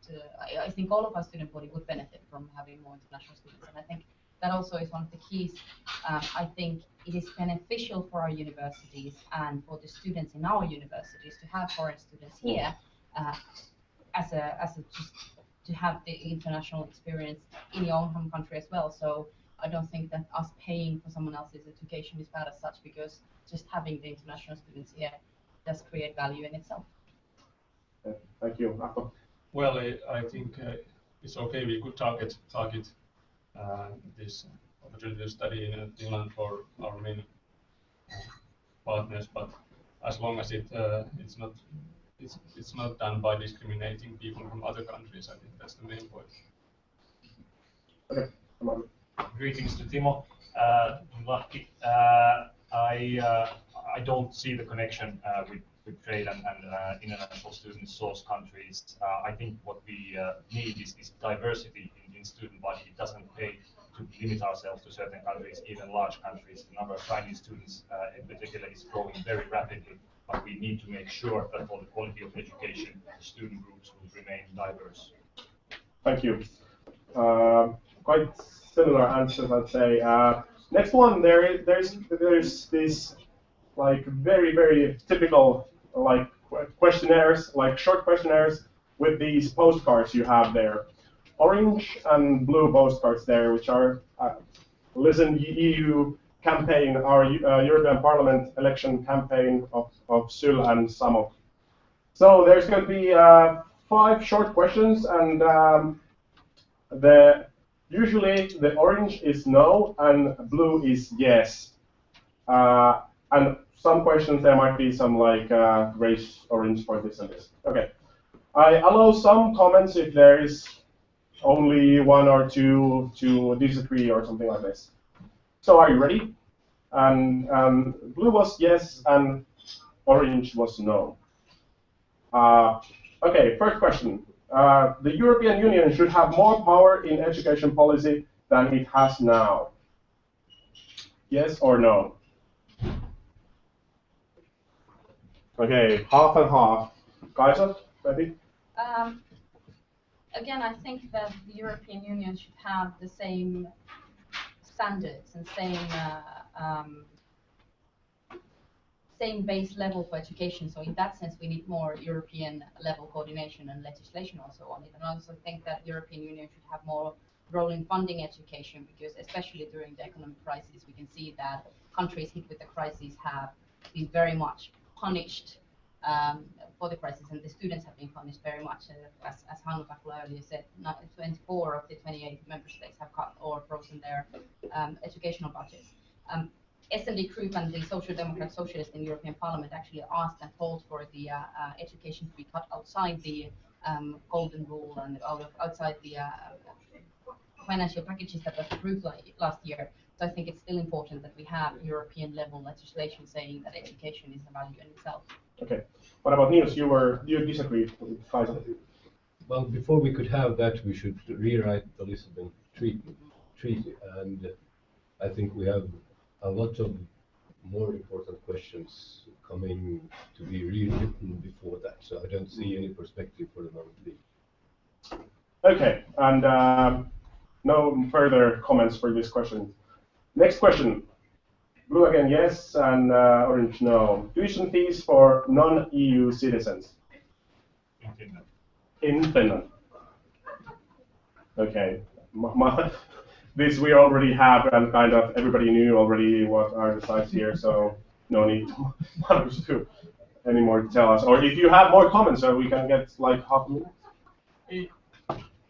Quite simple thing. I think we are on both sides, if you will, and I would hate to call these sides, but both sides I think are after the same thing. We want to see more internationalization and more international students on our campus. We just differ on the method, and as I said, from my point of view, I believe that these are the only real way. All right. And the next question is quite similar, but the question goes like this: tuition fees for EU citizens means also Finns. Okay, so no domestic EU member state citizens payments. Okay. Can I say one thing? Yep, about of course. this? I would say that if there was a way of charging non-Finnish EU students without violating the Lisbon Treaty, then I would be for them. Okay, that's settled then. Okay, 4th question. Still, we use those postcards. We should financially support studies abroad. States should.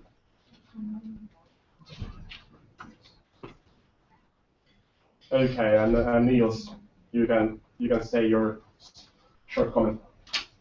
I don't see the possibilities actually to do that, and it would create a hell of bureaucracy to make it work. So I would just say that so far so good.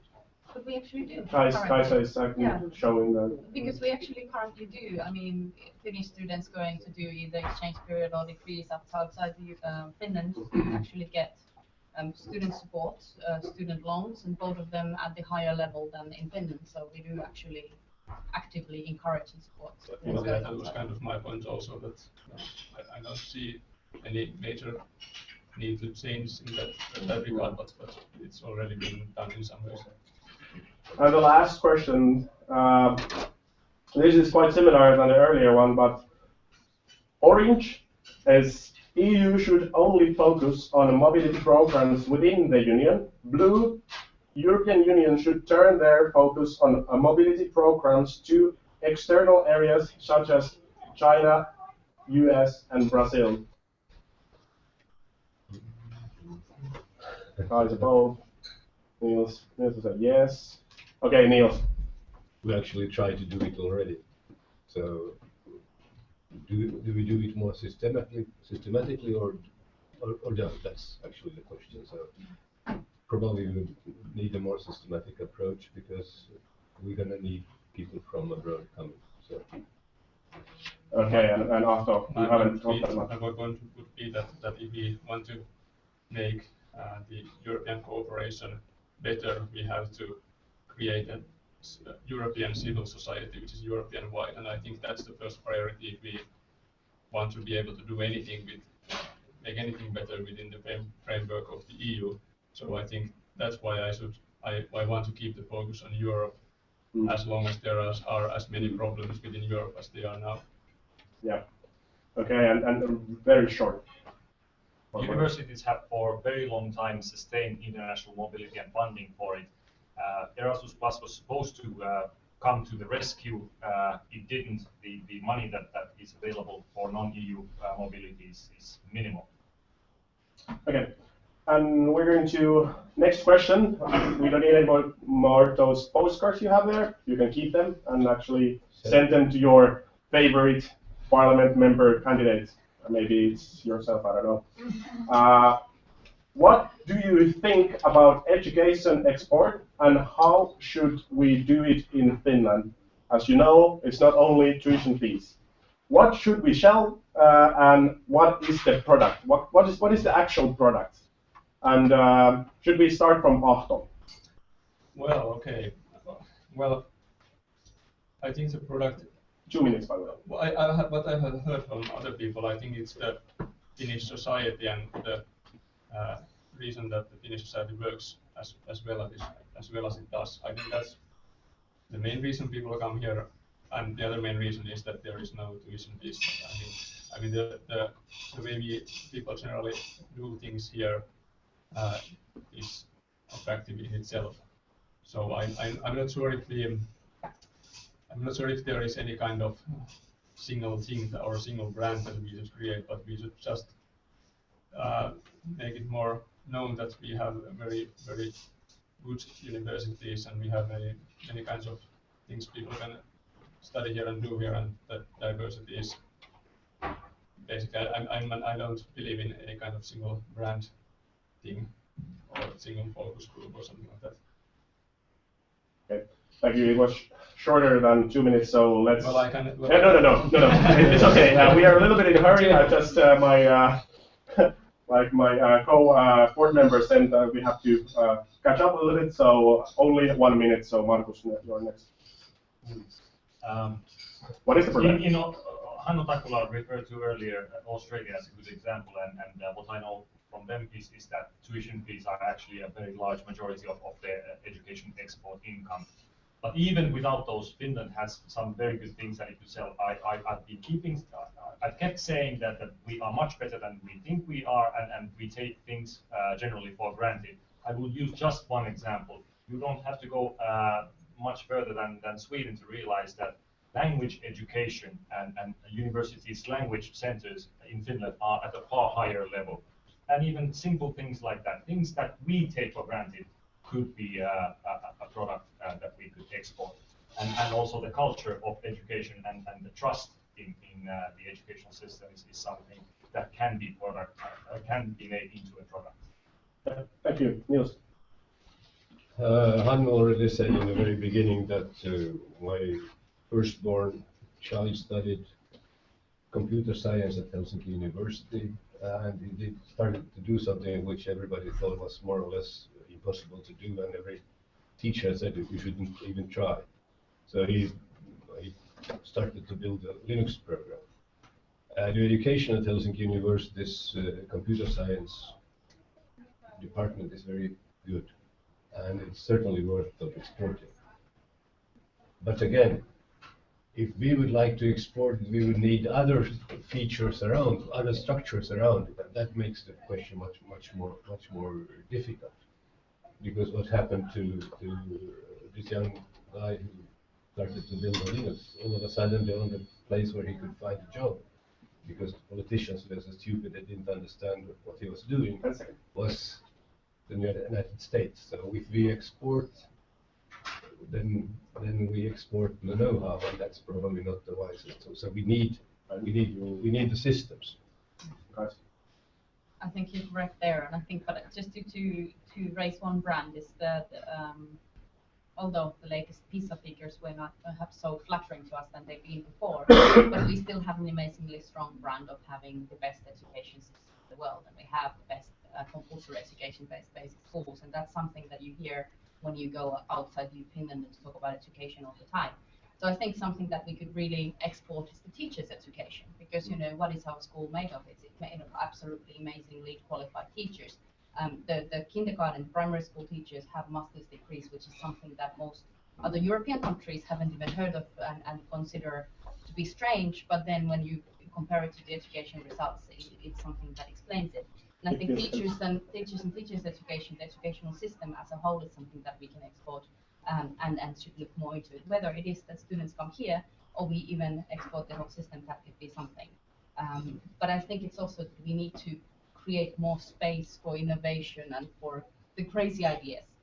If 1 out of 10 crazy ideas provide something what Linux is, it is going to pay more off. So I think we need to open up our education system as well for more creativity.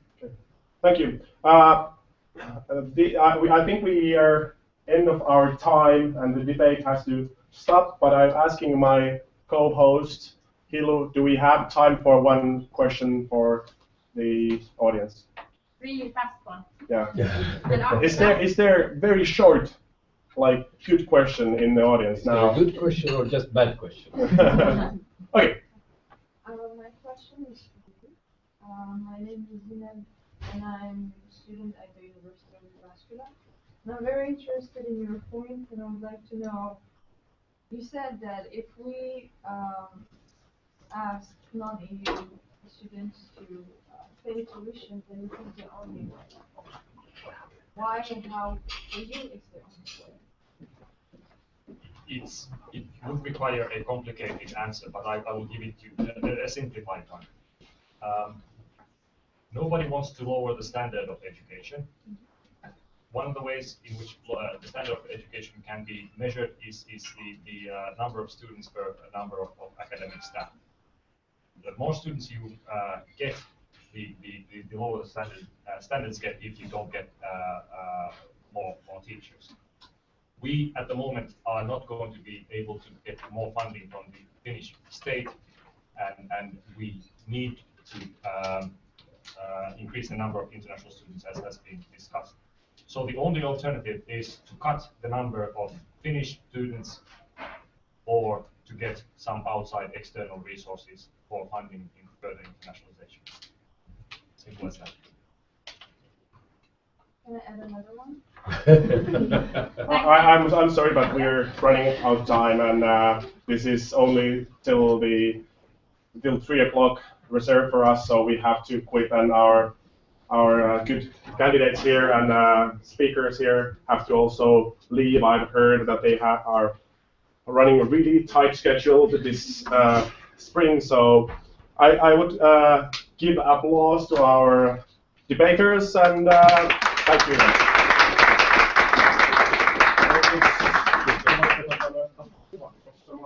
And please come here to take something to drink, and then we can continue with the program.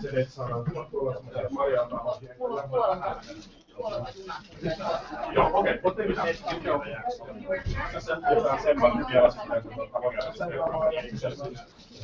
no, meillä tässä on toi seinällä tämä seuraava, niin 200 esimerkkiä näistä Unkarista ja Ruotsista. Sitä on tunnin verran vielä.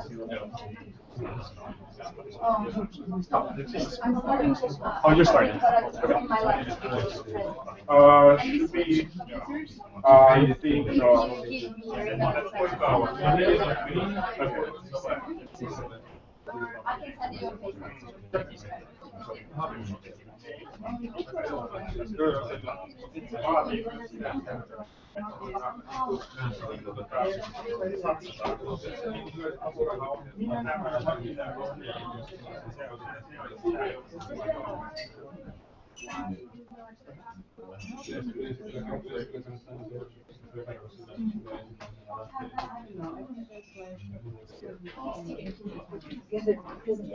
Really? Doesn't help, but it feels good. Would you like to use your computer? No, it's easier if you put that one. Have you decided who's first? You're first. Okay. Yeah. It forced me to speak. Oh, no. You were the one who wanted to start. Okay, No, I maybe didn't. you have to It's change it. It's on the Do you have printer. this? Yeah. Do you have this connection? Because there it says that the Flash player does not something. Yeah, Internet Does Explorer. not compute. You know. Yeah, Internet Explorer doesn't really like fuzzy, Yeah, I know. nor Opera. No.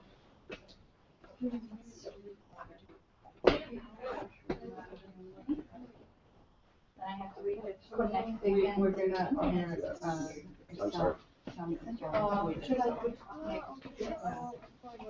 Yeah. Hey, how are you? So there's going to be 2 more regions.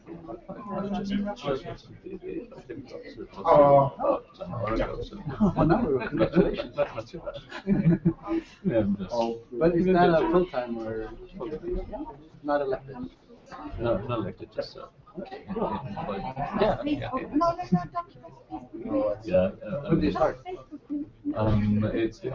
I'm doing a No. kind of a It's there. substitute for my understudent to go up to now. So it's going to be just a short time substitution. But anyway, we'll have to figure out with you how. Of course, if it's general now how it will go is about 2 weeks. Yeah. Jobs at the same time. Yes, of course, I thought so. It's not But As always. apart from I that, cannot see it. Yeah. No. It's, yeah. no, I'm still looking still injured and then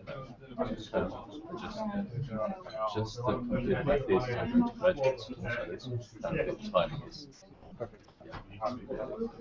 What about you? Yeah, I'm doing my last 2 months now. Yeah.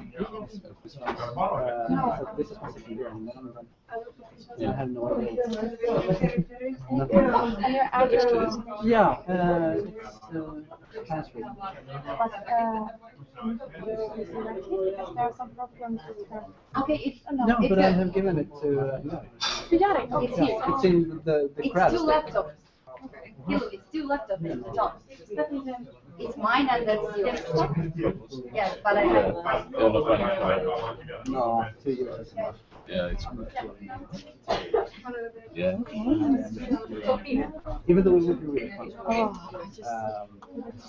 I really like it.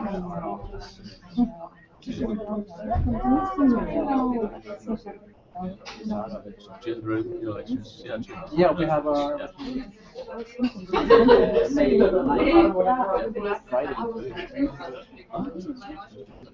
yeah, just after. Yeah.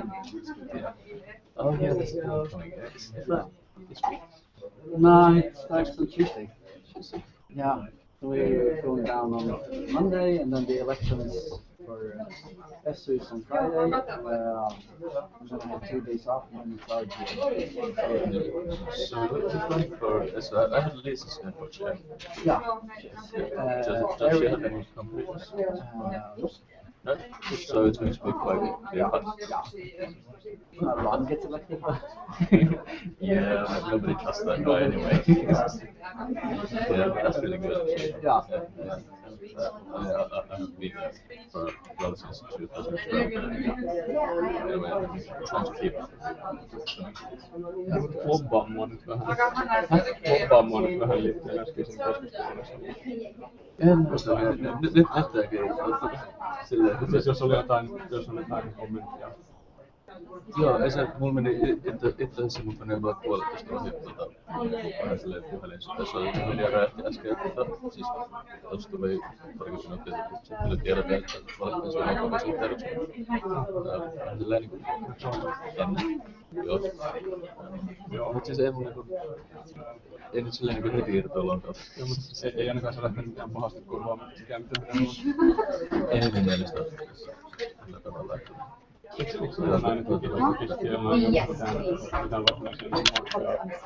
Sorry. Se riippuu ihan mä oon tehnyt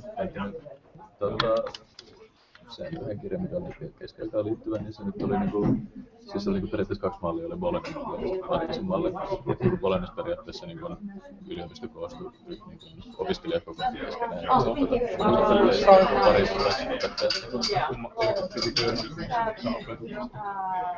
Kyllä opettajille maksettiin. Niin, mutta tavallaan silloin niin se jokaisen. Everybody, we have to continue. Again, the schedule is tight, and I hope everybody gets their place. And we give the floor to Esther from Hungary, and you can maybe introduce yourself a little bit better than I did. Okay. Thank you. My name is Esther Doraniak. I'm the member of the International Committee of HÖOK, which means the National Union of Students in Hungary. Janina and Sil and Samok asked me to make a small presentation on brain drain, tuition fees, and government control. If I talk so fast, because basically I always do, please just tell me, because I won't stop till I finish. So this is HÖOK, the National Union of Students in Hungary. Some short notes on Hungary. We are representing all of the Hungarian students in applied science and university students. Also, we are representing them at national and international level also. All goals and or aims are pretty the same, like all the European student unions, representing them and fighting for their rights. And let's talk about the brain drain. First of all, I would say we have lots of students from all over the world, and we sending them to abroad many times. But first of all, I would like to point out the brain drain. It's really common in Hungary because in the current government situation and economic situation, people think it's better to go abroad and stay there. But I also realized yesterday and weeks before I was making my presentation, we also have some kind of brain drain in the surrounding countries. You know, we are Eastern European, so we have many neighbors. We would say, and I brought some data. This shows the Hungarians. Sorry, it's in Hungarian, but since Finnish and Hungarian, it's kind of related. Maybe you can understand. I hope so. I tried to understand Finnish. Didn't work. So this shows the amount of Hungarians in the Austrian universities. Since education in Austria, as far as I know, it's free, and they prefer to speak. Half of the students speak in English, half of the students studying German at the secondary school. They are asked, or they are forced to speak one of these languages. It's increasing every year in bigger and bigger amount. Last year was a huge increasing, if you can see. This shows the students of working abroad or just go abroad and find a job to stay there. The light blue shows I would like to stay for more than a month, so for a long time, for a short, not a short period. I would say it's kind of a purple blue. It's around 24%, they are would like to go abroad for certain amount of months or years, like for studies, for 2 years of internship, and so on. And 44% don't really want to go abroad. This is pretty common because many of the students say, yes, I would like to go abroad to have an experience, have a good part of my CV, like, yeah, I worked a lot, I studied a lot, but the other part, they would like to stay here and make the country better with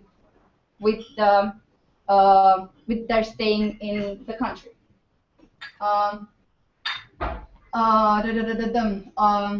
This shows the willingness of the students studying abroad in the partners of the European Union.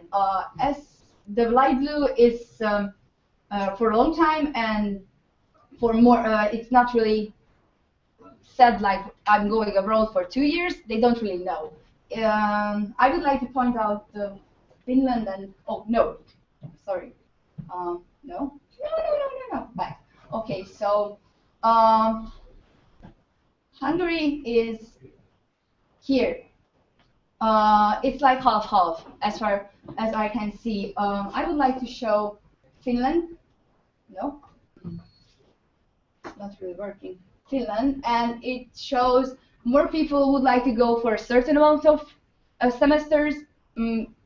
I think this is for maybe the master or the postgraduate studies.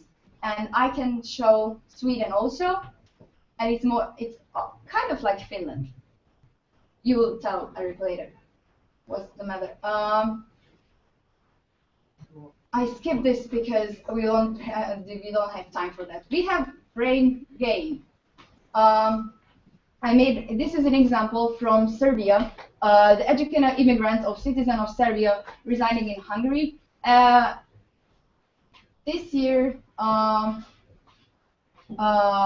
it was smaller. So we have brain drain. They come, they stay, but for a really short time.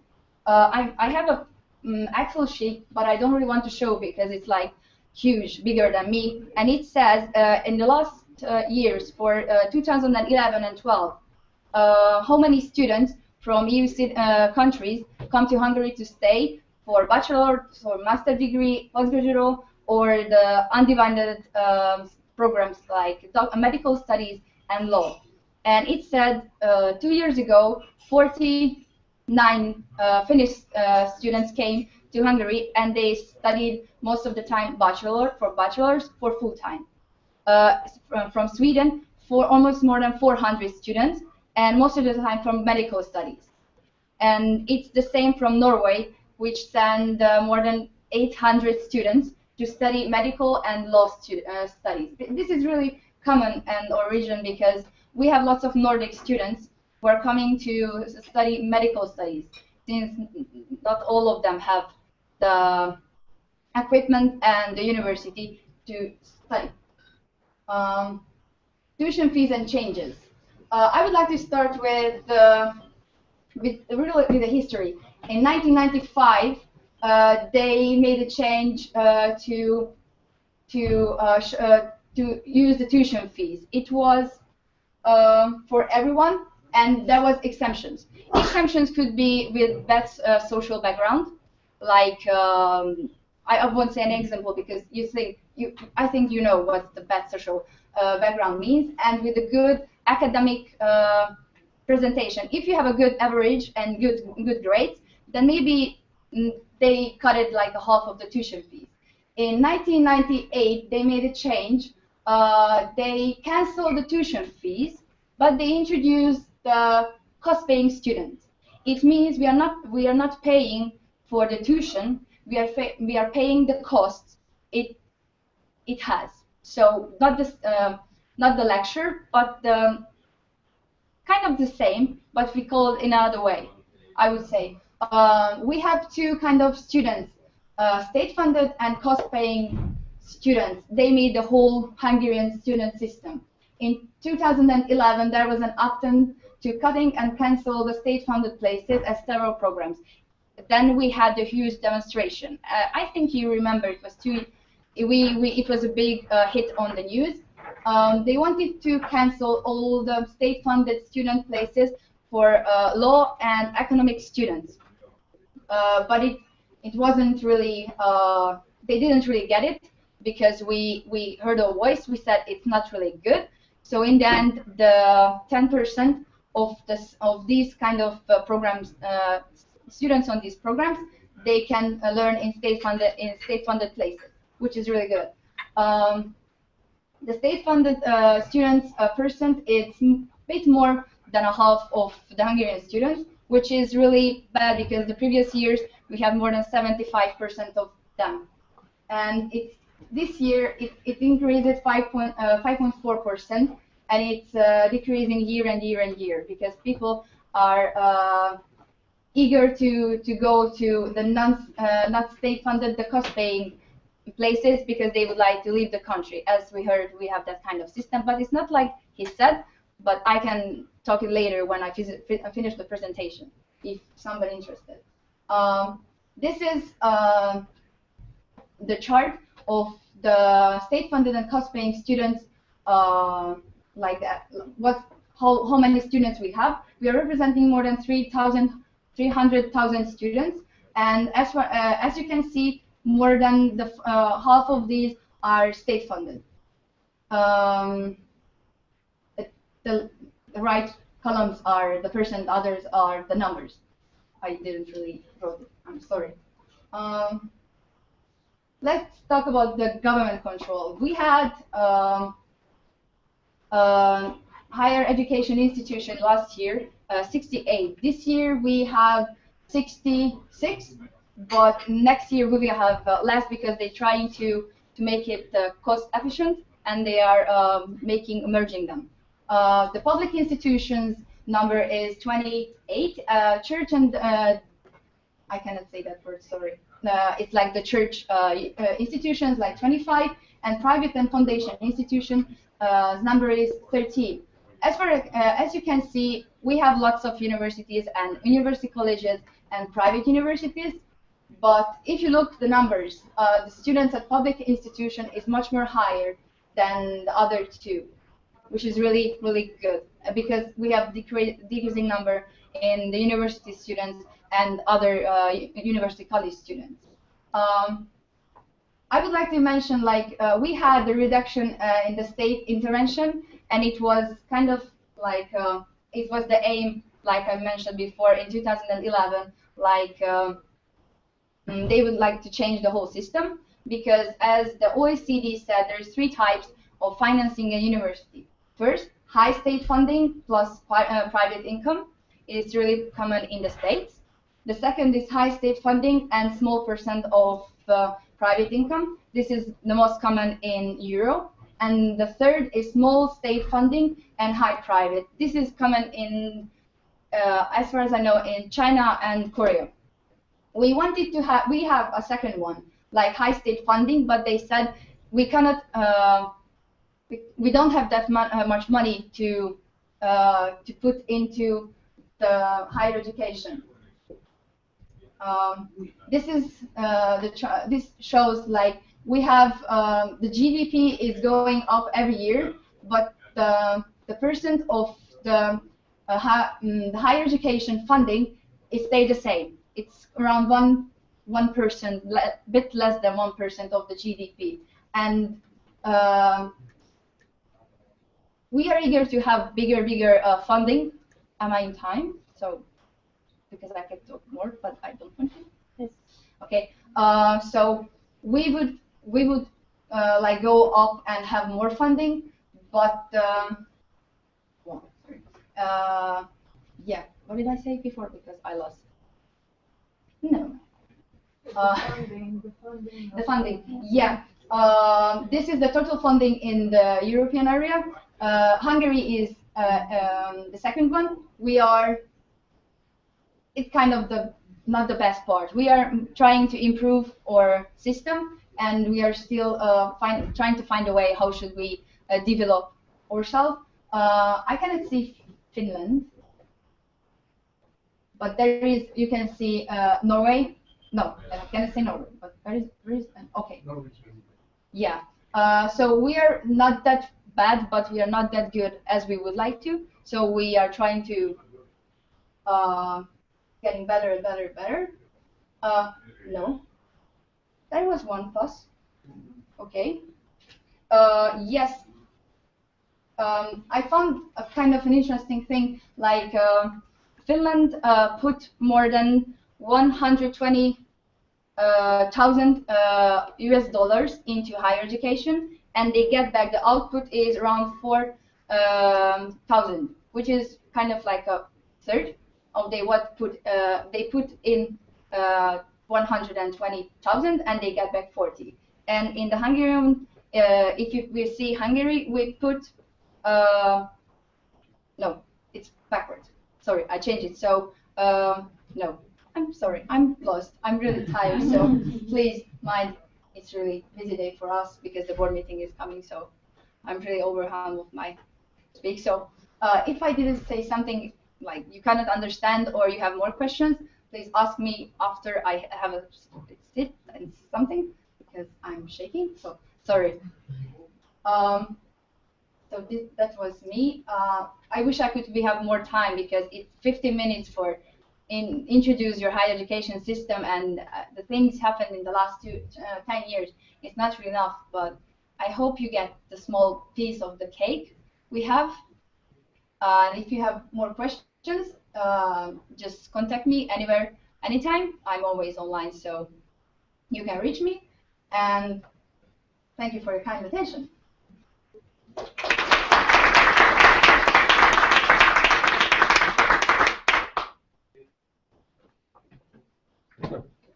Okay. Thank you, Esther. It was really interesting data about Hungary system. And next one is there's going to be Erik from Swedish National Student Union. And I hope I will get this right one here. So is this one? Yes.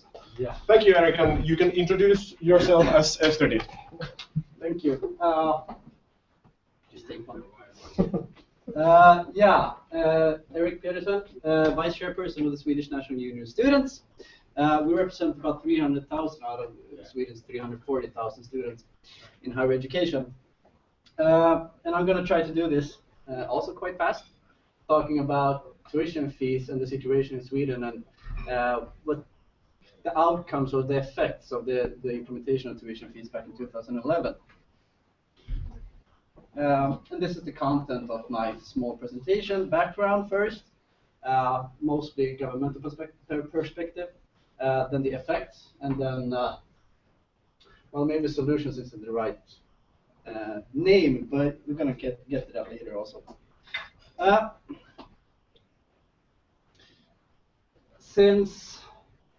Because we got a right-wing government back in 2006.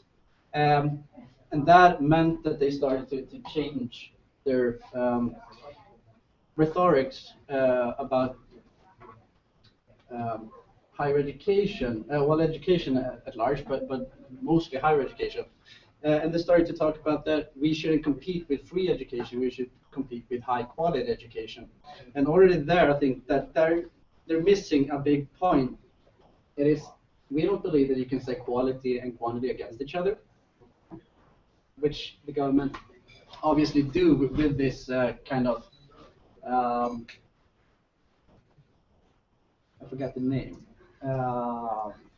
With this kind of rhetoric about the higher education and why we should introduce tuition fees. And they also said that this is quality enhancing, and it's quality enhancing in that kind of perspective that the cost for international students in Sweden, they're going to cut that because they're going to pay for themselves, and then they can use that money to increase like hours with your professors and stuff like that. So in that way, they argue that it's equality enhancing.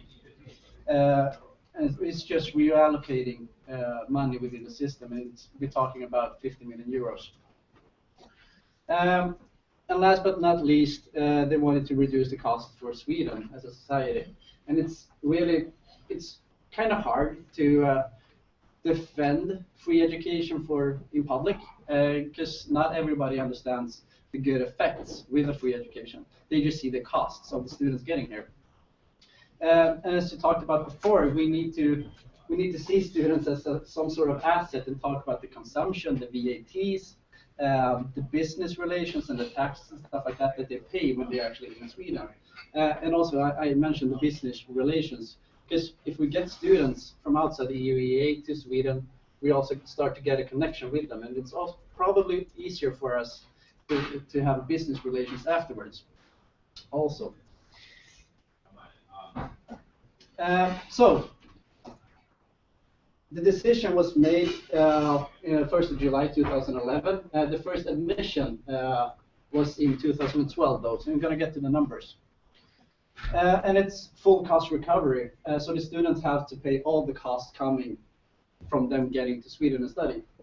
This means there's no numbers compiled in all Sweden, because it's up to each institution to set their own fees. But they vary from about 6,000 euros to 25,000 euros per academic year. And just for fun, the most expensive education that I know of is the pilot training program in Lund, which costs about 100,000 euros per year. So you can understand that it's of course, it's such huge barriers for students coming from lower socioeconomic backgrounds to get to Sweden.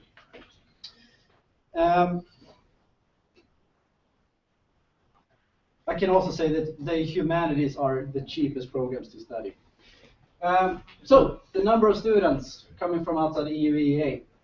In 2011, we had about 12,000. This is just some sort. About 12,000 students.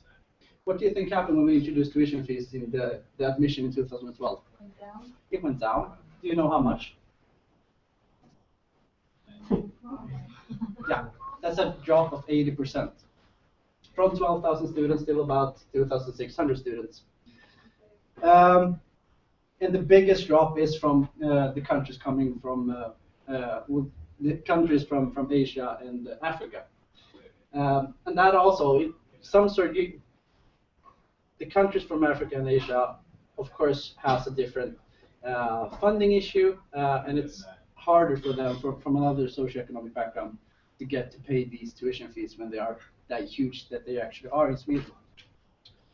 And in 2013, this autumn, we had a small increase to about 2,650 students. So they're getting up slowly. We're getting there.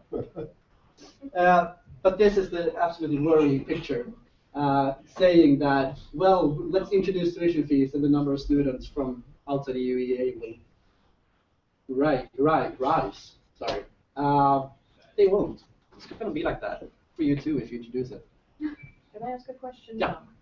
We actually had some discussion about the tuition fees for non-EU students again this spring. And actually one of the arguments that came up was that, you know, if we reduce the amount of international students, we actually have more resources for Finnish students. Yeah. So now that you have this situation, what is the debate at the moment? What kind of topics do they actually discuss? We discussed the huge lack of internationalization in international students. No. We discussed that we need to increase the scholarship to reverse the effects of the socioeconomic background, which implies the tuition fees. So we're just having discussions on how to fix the problem that tuition fees have brought with it. So it's all backwards. And we're going to continue with this with tuition fees.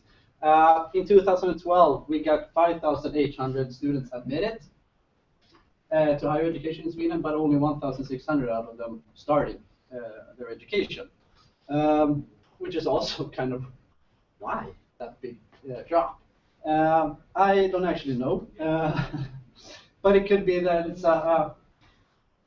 really long. I'm going to come to the problems, also why failure. So I'm going to leave this, and I'm going to come back to that. And as I said, there's different numbers of this one, but about 2,000, a bit over 2,600 students, beginners and those who continue their education. And out of these 2,600 students, 40% of them have scholarships. So we're actually paying for their education, even though they should pay for their education. But also 1/3 of those students that are eligible for scholarships turn them down. And they turn them down mostly because the scholarships, they cover the cost that it has they don't cover the cost of living in Sweden. So we need an increase in the scholarship and the amount of scholarships, of course. And they made this the other way around. They introduced tuition fees, and then they started to introduce scholarships, and then they started to increase the scholarships, and then they realized that, oh, our migration rules sucks. So we need to change them also, and we're gonna, now after 3 years, we're gonna get a change in the migration rules. Because in Sweden at the moment, as an international student, when you're done with when you have taken your exam, then you're kicked out of the country. You're not allowed to stay. We're gonna get a change. You're not, from 1st of June, you're gonna be allowed to stay for 6 months. And the European Parliament suggested 2 years, right? 1.5 years, something like that. So we're doing everything the other way around. We're starting to see the effect instead of implementing all the scholarships and migration rules in the beginning, and then introducing tuition fees. Why it failed, my opinion, just to be clear. First of all, high fees. Of course, it's going to be a problem, and of course, it's going to be the countries, students coming from countries in Asia and Africa first. We don't see that the same drop from students coming from like the US or Australia. They of course have another socioeconomic background, another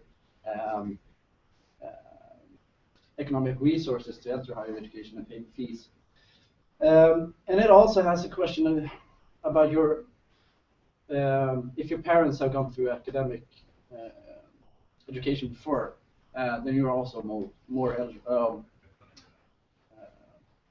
They're more likely to enter higher education yourself. So we need. I'm going to get to that also. And as I said, a complicated process. You're going to have to pay an application fee about 100 euros. Then you're going to wait for like 6 months before you get a result if you're admitted or not. And during that time, that's probably the reason why it's just such a huge drop from those admitted to those who start. It's because during this period from when you apply till you get your answer if you're admitted, then you probably get admitted to another institution instead in another country that has more flexible rules. Because there are institutions that in like education conferences like in Asia or something can apply at the moment when you're standing there. And the Swedish institutions aren't able to do that. We're a Nordic country. Who the fuck wants to live here if they have to pay 25,000 euros to study? It's dark, it's freezing, except for now. We have a complicated language. Nobody understands Swedish. I don't understand Finnish. I'm not going to get here to study. No offense, though. And of course, the reputation of our institutions matter. If you have to pay 25,000 euros to study in the University of Karlstad, or if you have to pay 25,000 euros to study at Harvard, I think you can understand what I'm going. This, of course, having tuition fees, it threatens internationalization, even though internationalization isn't only mobility. It's a huge amount of different topics also, but it is important to have a balanced mobility in this way. We believe that international students actually increase the quality of education, and to do it because they make us reflect on our way of living and our way of teaching and learning, so we can have a critical opinion about our own education and the educational system. And in that way, we could evolve the system and evolve the education and teaching process and the pedagogy and stuff like that. We see them, assets isn't a good word, but I don't know what to replace it with. But when they come to Sweden, when they come to the country, they of course, they pay taxes, they consume stuff. They pay for their education, not just directly to the universities, but they pay to the society at least. And also, the business relations, the relations that we build with the students, we're going to continue to have them afterwards also, and it's really important to keep that. The socioeconomic background, with tuition fees, and especially with high tuition fees, the socioeconomic background is going to be more relevant to discuss. And we don't want students coming from one socioeconomic background. We want the diversity of our student population, and we want the student population to reflect society at large. And it's never going to do that if we had tuition fees. Well, if we don't have a huge amount of scholarships that mostly cost more than having free education. And also, I think this is really important to bear in mind, because all the European countries that has introduced tuition fees prior to 2006 have also introduced it for the domestic students. Look at England, maybe. Possible solutions. Sweden doesn't have a national strategy for internationalization. Fuck, that's hard to say. We don't have a national strategy for internationalization. We don't have any targets. We don't know what to do. We don't know what internationalization is. We don't have a purpose with it. I don't know, Finland, you have a strategy, right? We have a strategy, yeah, but I think we're still going on the same debate with that, like debate that what is actually internationalization and why we need it and blah blah blah. Yeah. Most of the higher education institutions in Sweden have their own strategies, but since 2011 the strategies are focused on recruiting students from outside EU/EEA, and that's just a mobility question. It doesn't have that much to do with internationalization as a whole. As I said, the resident permit is going to come a change here now this summer, but I actually think it might be good to even comply with the European Union, and the decision is going to be taken there in Parliament coming up. This is really crazy to kick out the students when they have studied in your country for 3 years. Then we definitely don't gonna get anything back. And with a system with tuition fees, we of course need to increase the scholarships, and especially scholarships. Because the thing is, the scholarships that we have today, we have specific scholarships for the countries that we have closest development cooperation with, and that's 12 countries in Africa. But we have seen a huge drop of students from those countries too, and they're not using the scholarships that are there that they could use.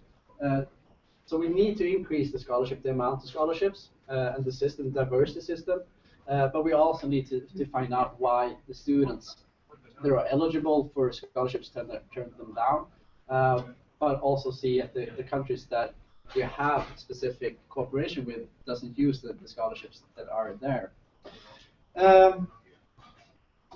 I think we might be on time. So if you have any questions, I can take them now, or else you can email me and Twitter and stuff like that also. Thank you. I think we have time for a couple of questions. If you have any.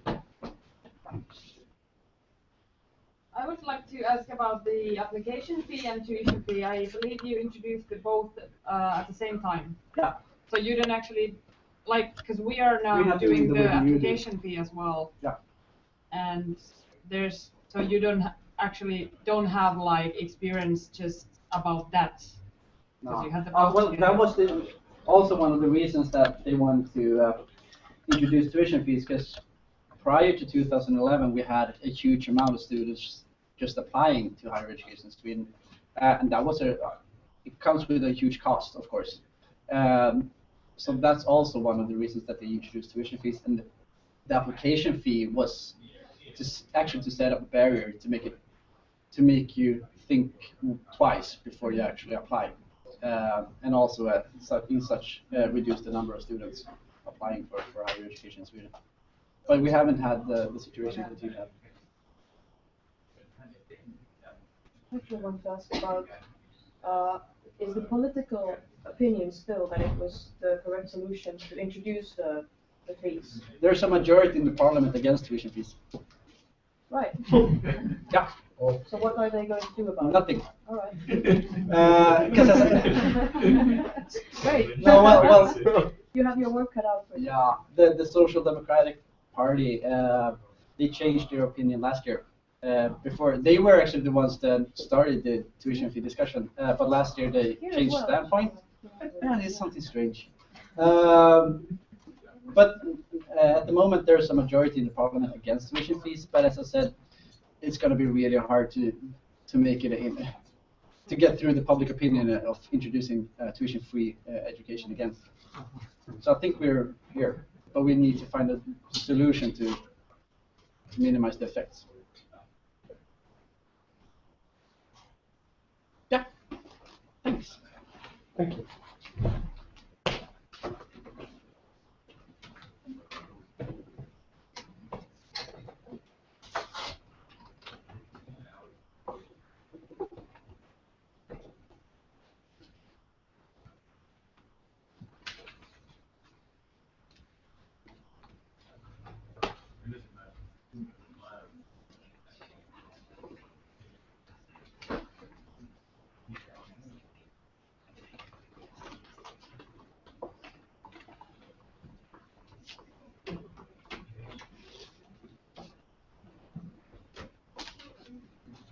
Okay, I would want to thank everybody beside of Syl, Samok, and SFP about this great conversation what we have had today. And I would want to thank all the debate speakers and all the people which has been speaking today, and all the valuable insights what you have had to this conversation. Like Laitinen mentioned before, one milestone after millennium, the development of English degree programs started, and now the coming strategy for internationalization of higher education define what kind of future we want to build up with higher education and globalization. We do a lot of activities, as they mentioned before, like research collaboration, international stuff. We have a lot of international professors here in Finland, and also about students' mobility and the networks. What we have a lot of international basis for our education system. But as Ketolainen mentioned before, compared to the other OECD countries, the relative number of international degree students in Finland is less than the average. And as Kuosmanen said, we are the ones which choose how the future looks like. And our strategy is currently telling that we should have more internationalization, and we should have more international degree students as well in Finland. We need internationalization of our country because of foreign trade, and in future we need employees to work in Finland as well. We need more of them. As we know, the tuition fee trial did not go that well in the past. Syl and Samok have a really clear opinion that what should we do with the facts and figures. But in future, after the conversations, we really hope that the reasons win, and we really want to encourage people to start the conversation and to take the figures and put them to the table and see how the life should go. Thank you for the debate. It was really useful to open the different kind of insights. And as the issue of tuition fees has not been resolved yet, we encourage you to raise your hand and to speak aloud. and to raise the importance of mobility as well in Finland in the higher education. But we hope that the conversation basis to the protect of our goals. We need to protect them and support the internationalization in the future. Thank you for all participating in this event, and hope to continue.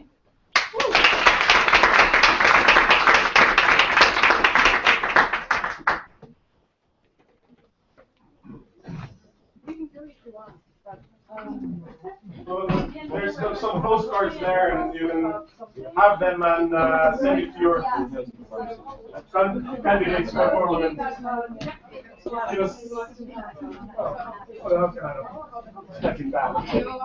mä tietysti katselin tuossa, että tunnäköisiä tyyppejä kaikkea täällä. Mut joo, onks jollain kiertueella sitten vai?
Kiitos Hilkka sinulle.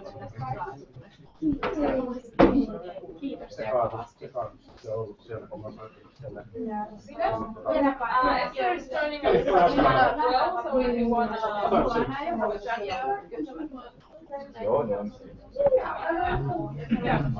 I'm sorry.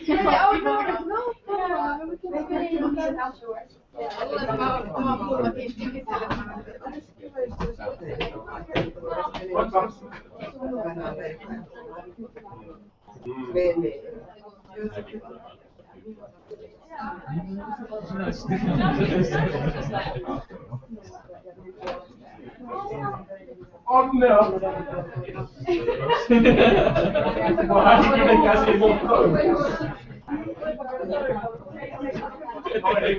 Oh no!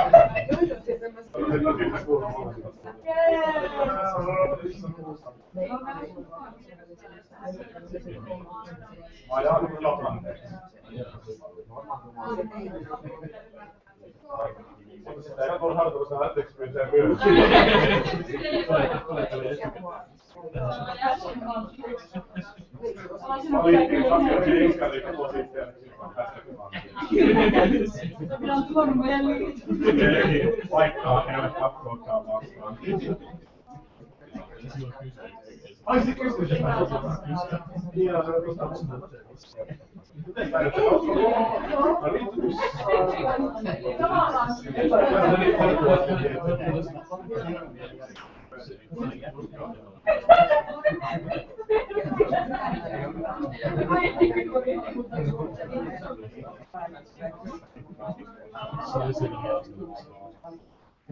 Oliko katselin tyyppejä, mitä tulee ensin sitä röökeliin? Ja ne muut vielä. Puosmanenkin varmaan niin kiireellisiä. Röökeli kuitenkin joka viikko. Apio.